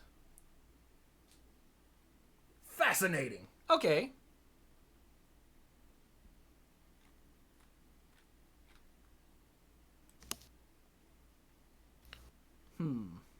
Whoa, Liege of the Tangle. Yeah. How many reflections do we have? 1 each color. I've got the word 6 times. Yep. Well, I've got They have REFL 6 times, so... They have the cycle. Yeah. Boon, Thought, Wound, Rage, Mana... Oh, and Riku. That's the other one. Okay. Yeah. I was like, but it says 6. But it's Riku of 2 reflections, so should it be 7? Oh my god! Dun dun dun. Frickin', oh god, what's the word? Hang on. Illuminati! I screwed that up because I couldn't think of the word. Beyonce did just release a new visual album. Whoa!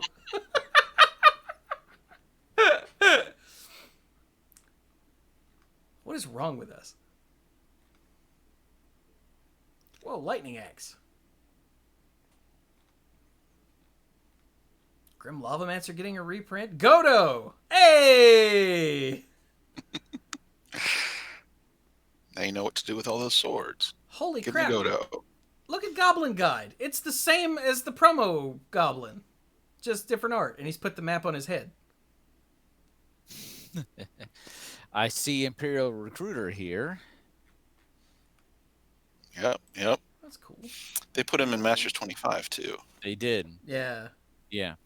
It was a big deal. It was a big deal. And now So I've heard now- literally nobody mention this, but also I unfollowed a bunch of Magic people on Twitter because I don't care. Well, so like when Hypnotic Spectre was in one of the core sets and with sick new art, everybody was like, that's amazing. And then he was in the next 3 and nobody cared anymore.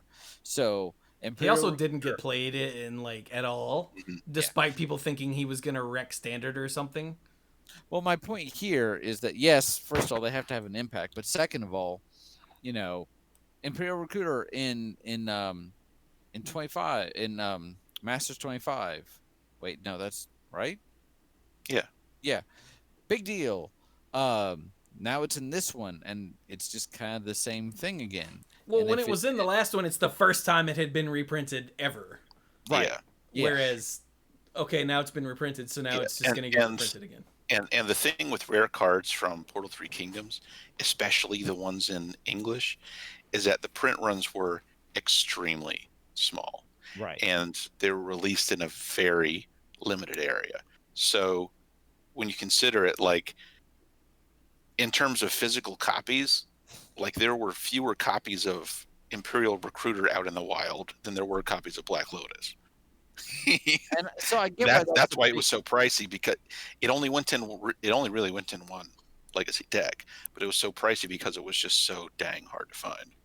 I get why that's a big deal. I'm just wondering if now there's less of a fanfare because we've had it just a minute ago. Yeah. So I need you all to go to black. Okay. Okay, go to the S's. The first row of S's. Okay. And now I'm going to do a thing. Okay. Silmgar Scavenger looks like the Chancellor. Is that his Yes. name? Wasn't he Probably. the Chancellor? Sounds right. Okay, From the Chancellor of what? From the Dark Crystal. yeah, from the Dark Crystal. Oh, I never saw that movie. That's surprising. Dude, wait, how old is Sam now? 9. She'll be 10 in a month and a half. That's probably just right for the Dark Crystal. What do y'all think? I think it's a great idea. Like, I remember it not scaring me when I was a kid, but like weirding me out slightly, but not like E.T. When I was a kid, E.T. scared the hell out of me. Not E.T. himself. The part when they all show up in their like hazard suits and they're grabbing for him. Nope. Hid my head. Ran away. Mom was like, "Are you not gonna watch the movie?" I'm like, But Dark Crystal never really did that at all. But I remember like the big beetle things in that were just sort of icky, you know. Mm-hmm. Anyway. Yeah, it's got a harmless level of freakiness to it. Yeah, I mean everything's by Jim Henson, so. Yeah. Oh, I miss Jim Henson. Does anyone know anything about the new Muppet show that's Muppets Now, I think it's called? It's supposed to be like unscripted. Like the Muppet performers improvising. I think it drops on Disney Plus, what, like tomorrow? I can't remember. I mean, we'll see. Improvisation is a skill, so. I don't know. I watched all of the on Disney Plus their Muppet shorts, where it's like Muppets talking to kids, and that was some of the funniest stuff I've ever seen. Okay, I believe that. Yeah. The way that like Kermit or Fozzie or whoever reacts to, and Pepe actually was the guy who does Pepe is brilliant. Anyway, oh yeah, and Oubliette got a reprint. Yeah. And now it says things phase out. And there was a discussion in the Discord server where someone was like, wait, I think it was Violet, goes, wait, didn't Oubliette already get changed to use phasing? And someone went to look at the Oracle text and was like, nope. And I think way back when they were, remember they've dicked with how phasing works multiple times throughout the years? Yes. I think one of those changes they applied to Oubliette. Or at least... Yeah, because I also thought they did that. Aha! I thought they did it at the same time that they said use phasing tech with Tanos' coffin. But you're saying they walked it back at some point? Yeah, when they changed how phasing works again, they walked it back at some point. Because if we go to Gatherer right the hell now and type in... Because I don't think it's in Gatherer yet. And type in... Yeah, there we go.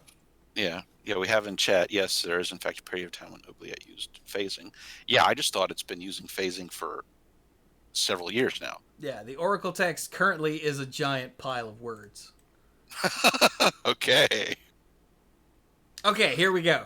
When Oubliette enters the battlefield, exile target creature and all auras attached to it. Note the number and kind of counters that were on that creature.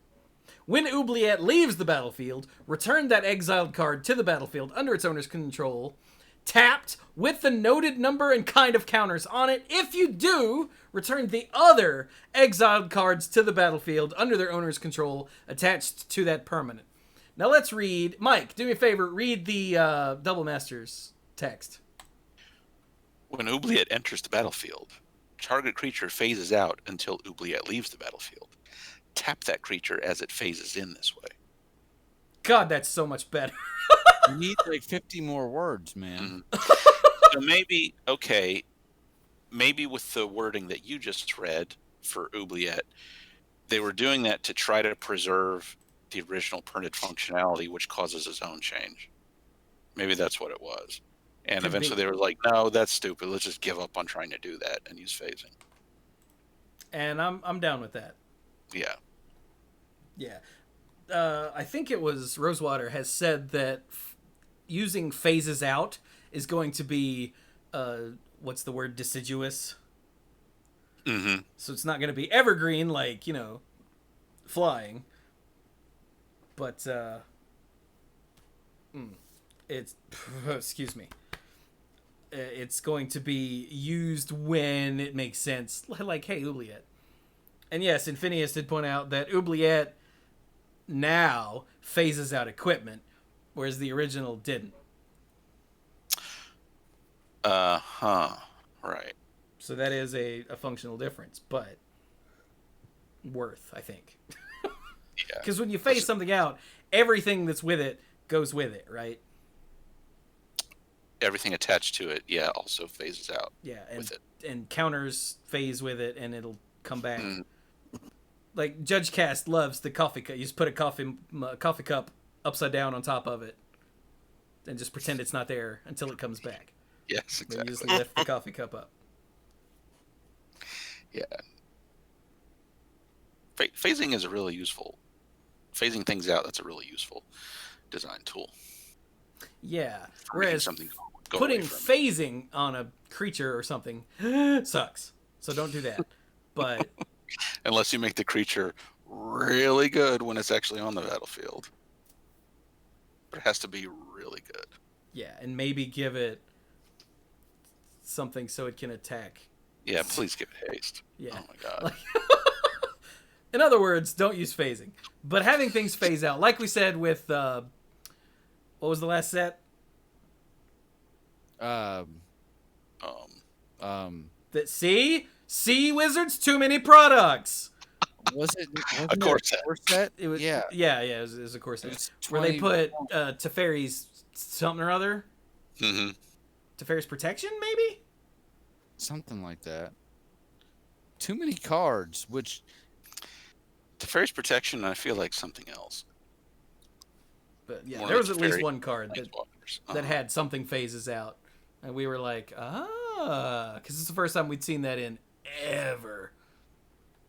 And so yeah, it's a thing that they're gonna do, and I like it, honestly.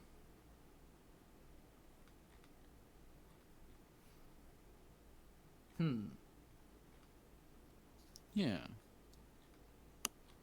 Oh yeah, and Cast Down is common now, which apparently people are losing their mind in Pauper.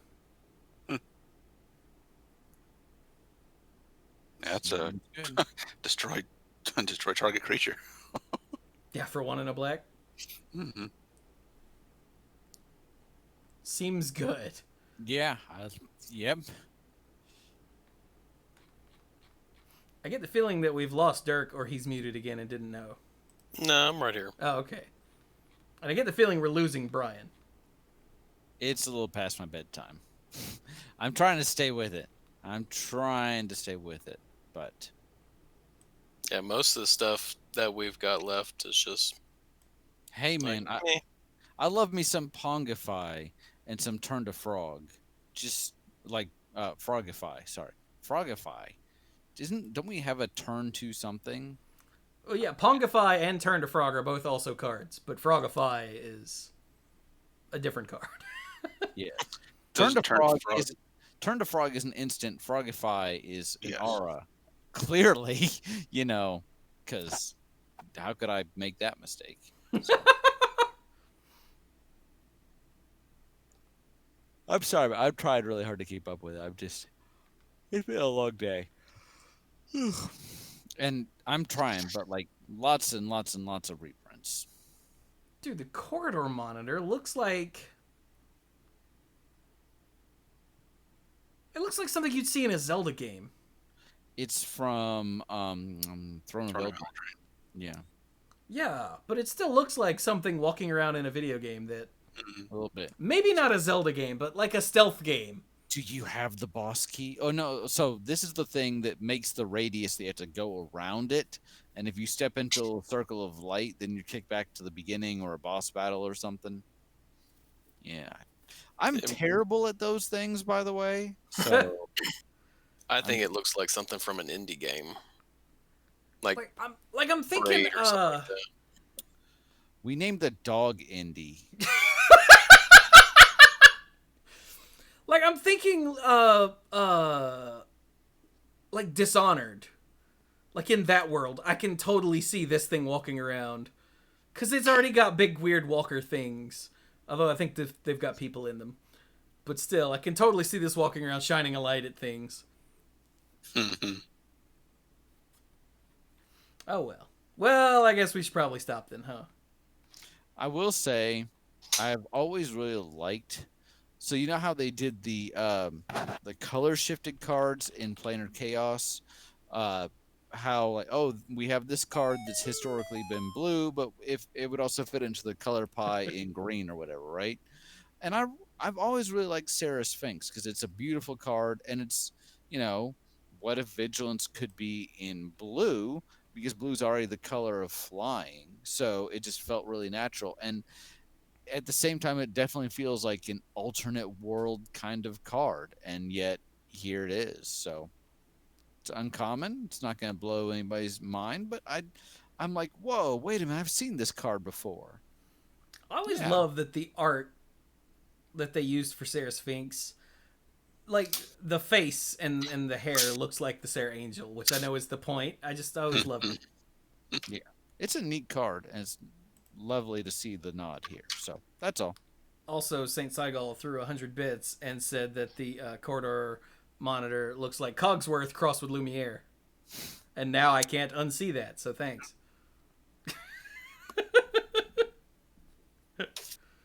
Well, it was a long time to be cursed in the Beast Castle. Unlikely relationships, that sort of thing. So, fan fiction. Yum. The San Francisco tree. No, wait. All right. Well, how about we wrap it up then? Dorks. Sure. So, I'm going to go because I'm tired. But I told these guys I had a good time at the beach and with people actually behaving correctly and being responsible. So, yay. Things are obviously still very much up in the air, and I hope that what courts have started to open up, and now we're starting to shut down again for the most part, question mark, kind of we're scaling back a little bit. So I hope everyone out there on the internet that's listening to us now and listening to us later, or listening to us right now, which is when you're hearing my voice, is being safe. That's true. It's always now It's- when you're hearing him say now. It's yes, exactly. So now I hope that you're being safe now and you'll continue to be safe into the future. So I'm a little tired, so I'm gonna go. You guys have a good night. Maybe we'll talk about something other than previews next week. Well, yeah, because Maybe. hopefully previews for freaking Zendikar Rising won't start next week. You guys be good. All right. That'd be- Maybe. When do previews for that freaking set start? I don't know. It's not important. Mm-hmm.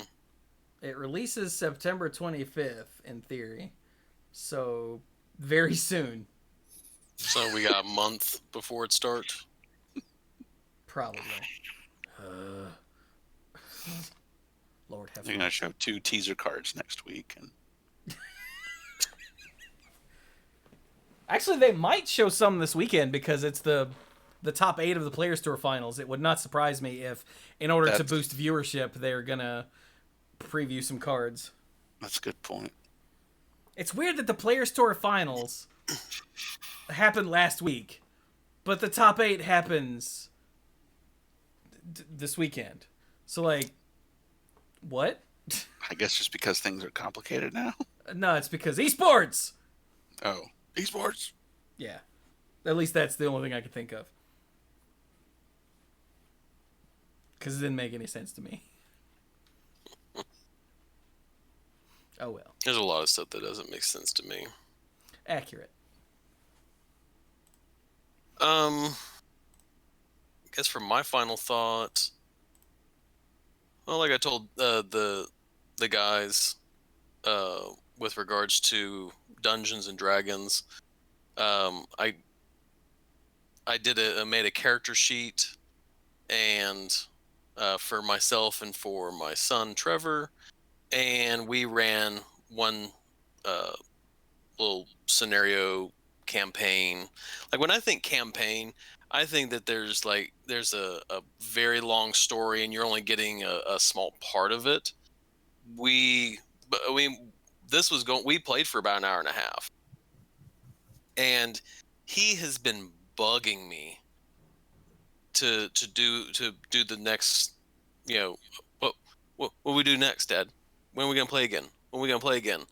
I mean, he has been bugging me this whole week to play, because I think we played Saturday, and like I say, he's been bugging me this whole week about when we're gonna play, and I told him it wasn't gonna happen next week because I've got training stuff that I'm doing for school, and so it'll probably be after I do my training stuff, get all of it done, then I'll start putting together a camp. Like I have broke mine out and started and been thinking about what the overall campaign, like what I would consider a campaign story, and I do have a beginning, a middle, and an end with multiple chapters for each one. So I've got like a rough idea of what I want. I just don't have any hard, like, I don't have a story for him to follow at this point. Because for me, concrete means that I've got character names, I've got sort of what the plot of the story is going to be and all that, like Brian's campaign for us, and I just don't have that made yet at this time. But I mean, it's been fun kind of coming up with it, and I was like, well, let's do a little bit of this, not making it super complicated, but waiting for some of that plot twist stuff to happen a little bit later after he's had a chance to gain some experience, try out some new things, so on and so forth. That's cool. He beat up some guys in the campaign. There were 4 bandits that came after us. I killed one with, I have a dwarf ranger and he's a human fighter, and I put 2 arrows into one, and then he cut one from, like, he, in his description, he cut it in half. He cut a person in half with his long sword, and then he essentially shoved his sword through another guy's chest, and then I came in from while the guy was been stabbed and everything.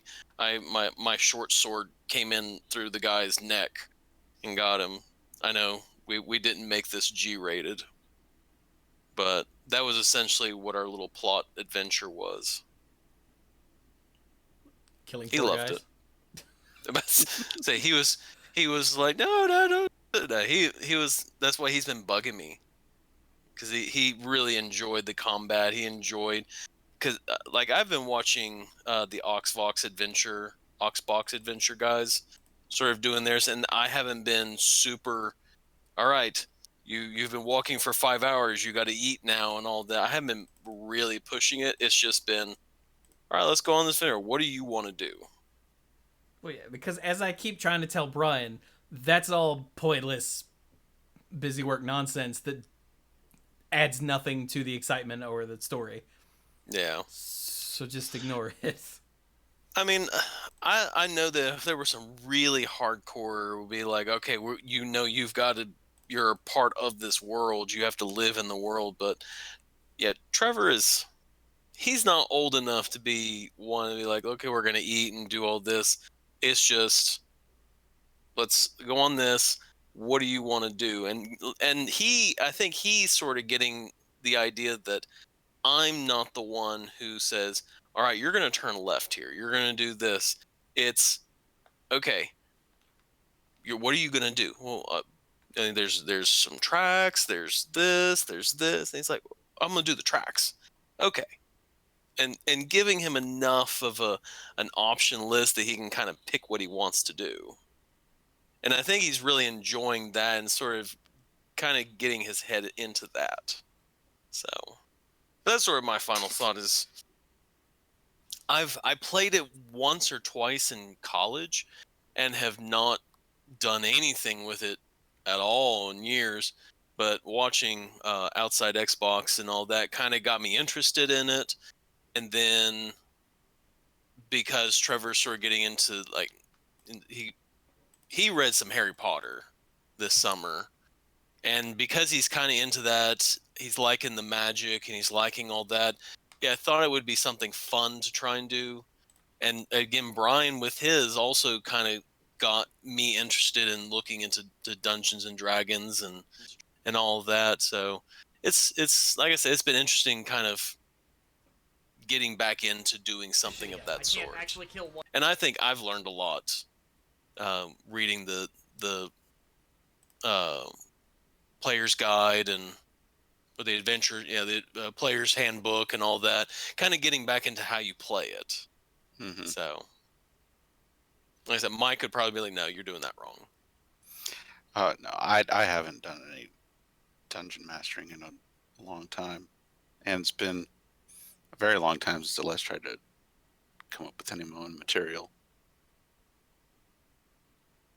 So we go on adventure and be like, but I'm just saying that the way we do stuff, way we probably do is, I have no doubt that, like Brian had said, like, well, actually, when you do this, you're supposed to roll this. And Brian and I will go, oh, dang it, we've been doing this wrong. I mean, it's whatever, whatever makes the game work. You just got to try not to put your people on rails.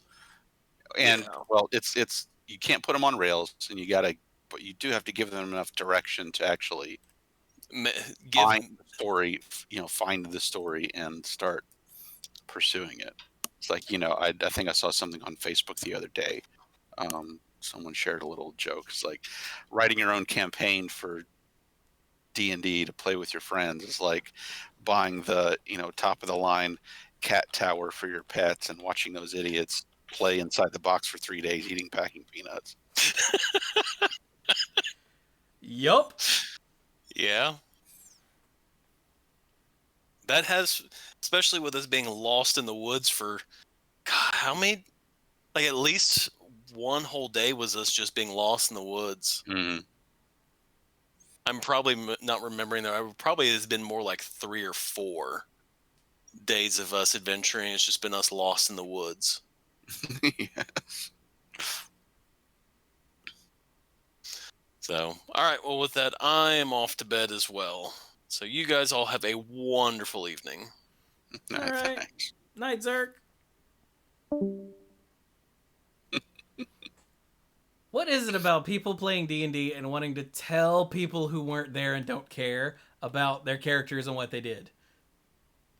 This is a question. This is not a dig at Dirk, because I've been asking people this question for years. Because, like, oh my god, I have this race, class, whatever, who does specialization, and this one time, and I'm like, I literally could not care less about anything you're saying right now. And I've said that. I've interrupted Mike in the middle of a sentence and be like, Mike, I don't give a crap. And Mike will be like, right, sorry. Like, it's because my Wood Elf Barbarian was totally rad. It's because my Tiefling Marshal was unbelievably awesome. well, I still miss that guy. It must be because I've never D&D'd, but like I don't go around telling people about my Skyrim character. Unless they ask, hey, what are you playing? In which case, then I'll be like, I'm a whatever. I don't even remember right now. So like,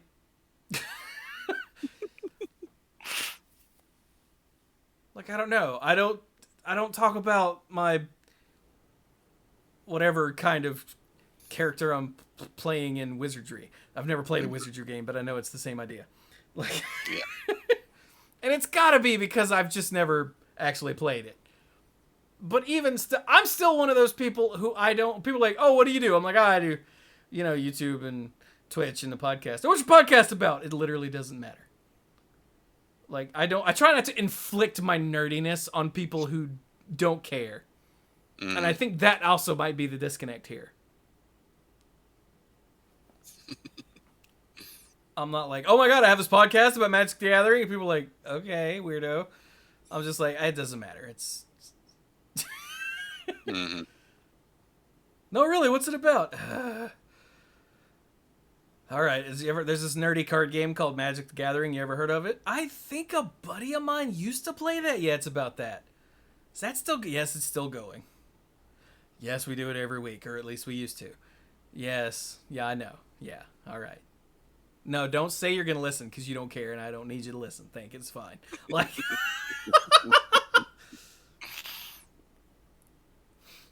anyway, that just weirds me out. Like Dirk was talking about all that in a little bit in the pre-show, and then at the end it just came out like he'd been sitting on it and had been building. Like, Anyway. Well, it's a nice little story about finding something fun to do with his kid. Oh, yeah. But it was so I'm playing a dwarf whatever, and so, so I stabbed the guy in the neck, and then Trevor cut a guy in half, and I'm like, okay, this is really cool at the time for you guys, but the rest of us are like, okay, buddy. Like, yeah. Again, this isn't a dig at Dirk. This is a dig at everyone who does that. Like the time when I realized that the fire resistance that was built in as one of my race perks let me stand near the big old fireball that the wizard conjured, and I could fight next to it without getting burned. Yeah, that was pretty sweet. But, yeah, literally no one cares. But no one cares about that. Oh, Lord. Anyway, so how about you, Mike? What you got going on?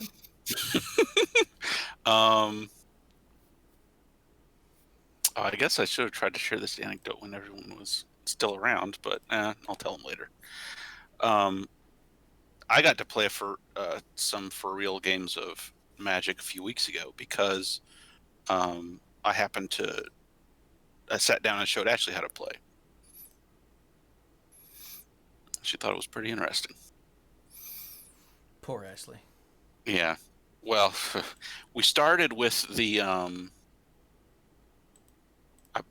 I thought it would be a good idea to start with something relatively simple, so I opened up the Global Series decks, the Jian Yangu and Mu Yanling. Is that their names? Mu Yanling, yeah.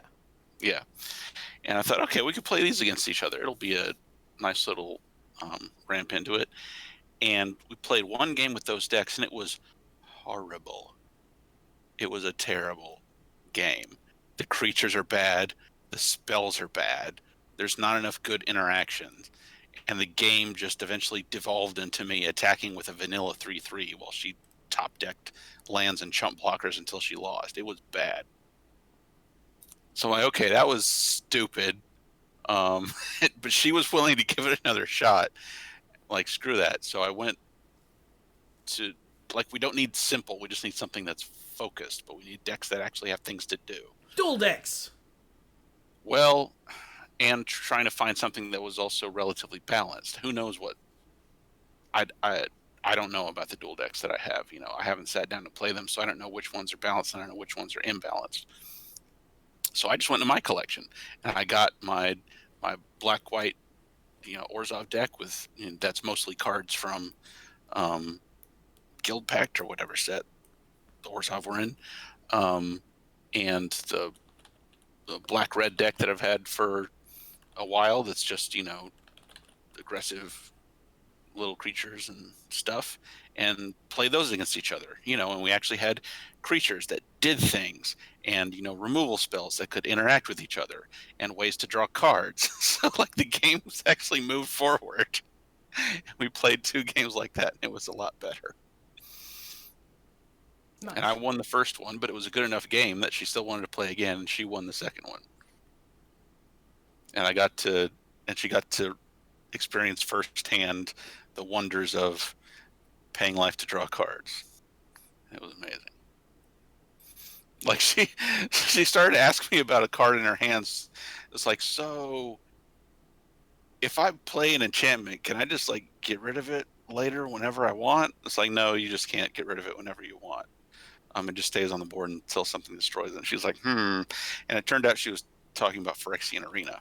Yup. And I'm like, okay, Ashley, Phyrexian Arena is one of my favorite cards. Let me tell you about this. So it's like, yes, you lose 1 life every turn, but you get to draw an extra card. It's amazing. And don't worry, that deck that you're playing has plenty of ways to get life back. And in an emergency, you can cast Mortified to destroy it. She had seen Mortify in the previous game. So I was like, oh, okay. So she played it, and for most of the game, she was hovering between, 10 and 15 life with damage from attacks and spending life from Phyrexian Arena and gaining it back from other things. But, after she had turned the game around and won, she was back up around 25. So she saw that, yes, drawing cards is awesome. So that was fun. You heard it here first, kids. Drawing cards is awesome. Yes. And I'm glad we didn't try to play another game with those Global Series decks. I looked through them again. I'm like, I thought these looked bad the first time. They must have released that product to check a box. And they really went out of their way to make sure that the cards in there wouldn't have any meaningful impact in Standard. And they wouldn't, be putting something in there that would allow people to play with, 8 copies of a decent card. They're just not good. They're just not good at all. Oof, good to know. The Planeswalkers themselves are neat, but all the other cards in those decks are just, ugh. They're very clunky. All right. Remind me not to buy that? Never mind. You don't need to remind me.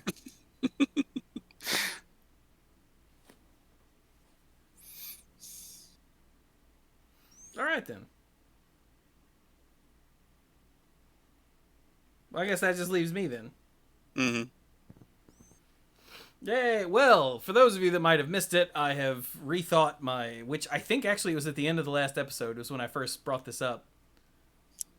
It was, yeah. I've rethought my relationship with YouTube, and I'm no longer locked into daily YouTube videos. Although I did have, after I did that,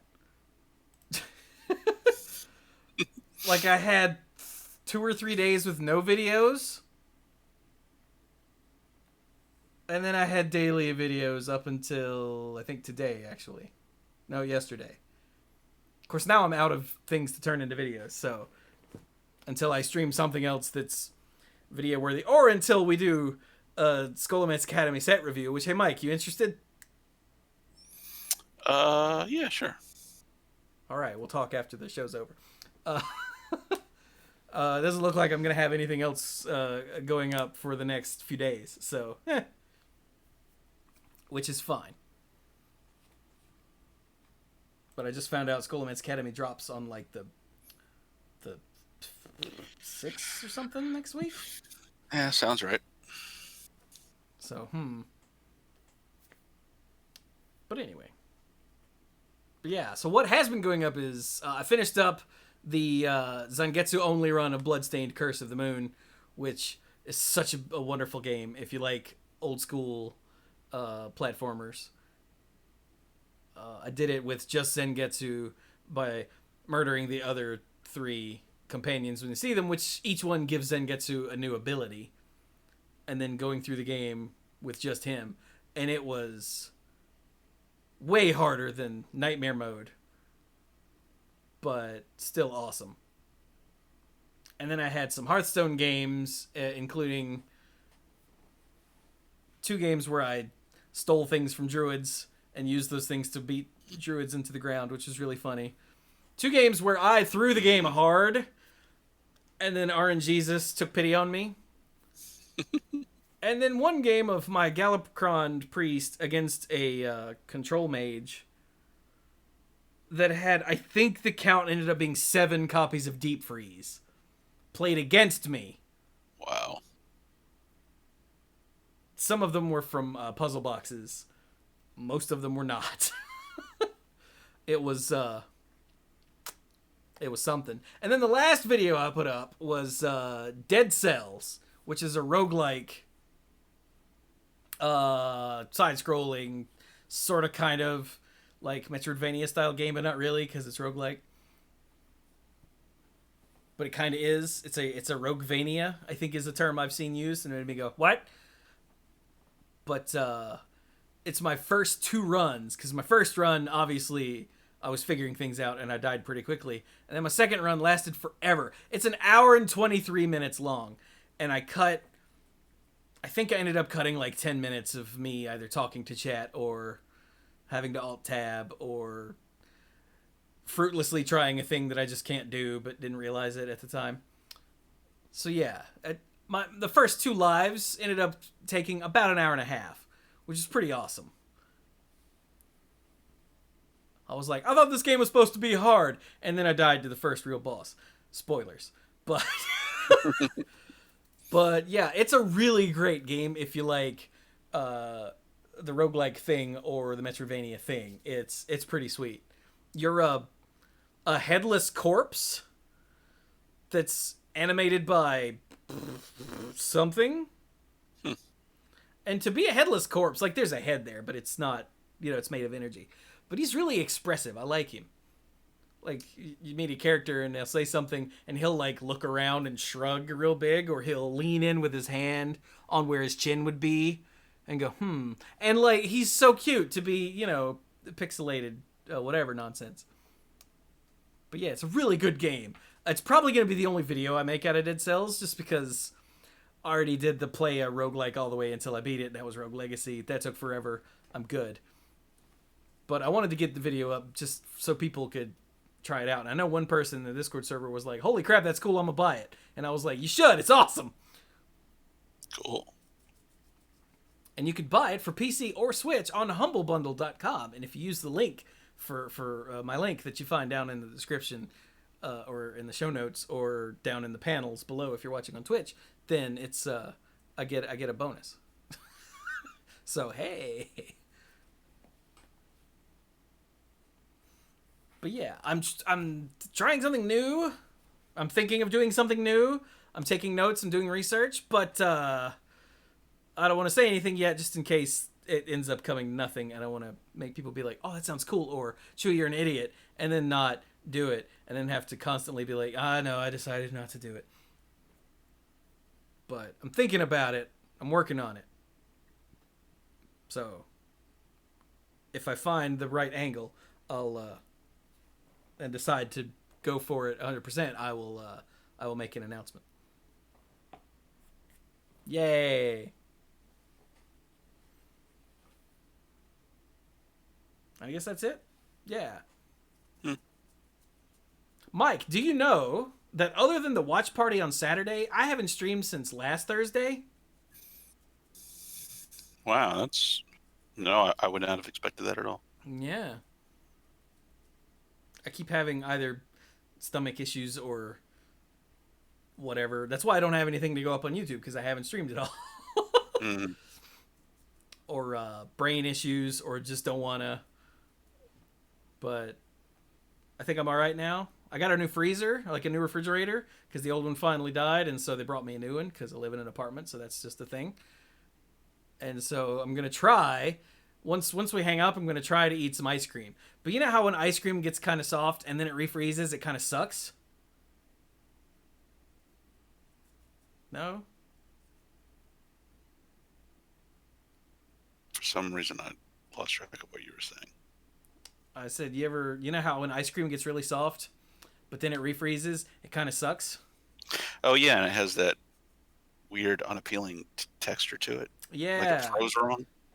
Yeah, because, it was liquid and then it froze, and that's what liquid does when it freezes. Well, I'm going to try that as soon as we hang up and see, because I've got, Heavenly Hash, and see if it's awful. I'll probably eat it anyway, because, got to have my fix. But that's my plan for tonight, Mike. Okay. Good luck. Thank you. Also, I highly recommend everyone watch She-Ra, the new She-Ra on Netflix. New, in air quotes. It's really good. I just finished the first season. It's so good. And I started The Haunting of Hill House. And it's creepy as hell, but it's also really good. And the dad is freaking the kid from E.T. As soon as he walked up in his jammies, the very first time you see him, I was like, that's the kid from E.T. What the hell, dude?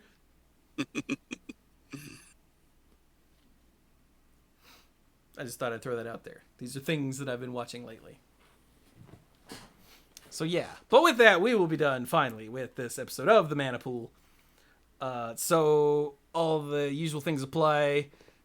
Even though there aren't daily YouTube videos going up, there's still a mess of YouTube videos going up. So that's youtube.com/themanapool. Even though I haven't streamed in the last week, that's an extreme anomaly. So go to twitch.tv/themanapool for all the streams. I stream all the time. Just definitely not Tuesdays, because that's the day we murder things. I mean, what? Nothing. And on Saturdays, if you have Amazon Prime, you can come join us for the TMP Watch Party, where we watch 2 semi-related movies. Like last week. What did we watch last week? What did we watch last week? I had the Clues and Bill. Oh, we watched Buckaroo Banzai and then Galaxy Quest. And if you haven't seen Buckaroo Banzai, don't. Just trust me on this.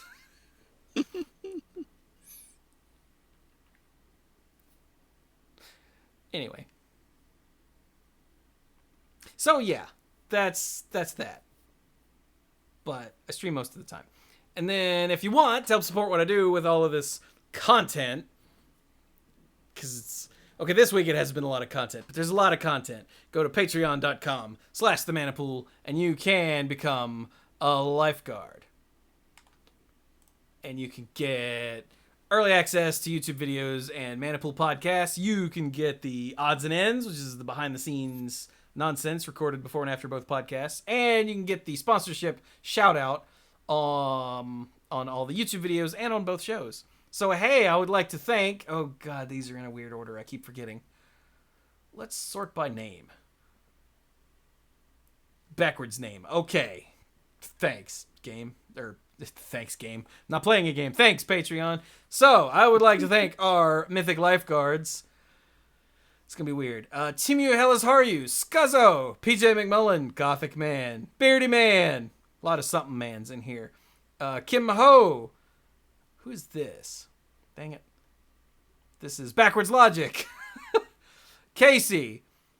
John Morris, John Parker, Jeff Spencer, Jason Kaus, Jason Doan, Jacob Jansen, Stanley Liao, Connor Kennedy, Cody Buckowing, Lance Delicious, Andrew Hunt, ALK Alters, Aleph Cat, Al, and the Beast Father Aaron Goodwine. Hey, he's at the end again. Yes.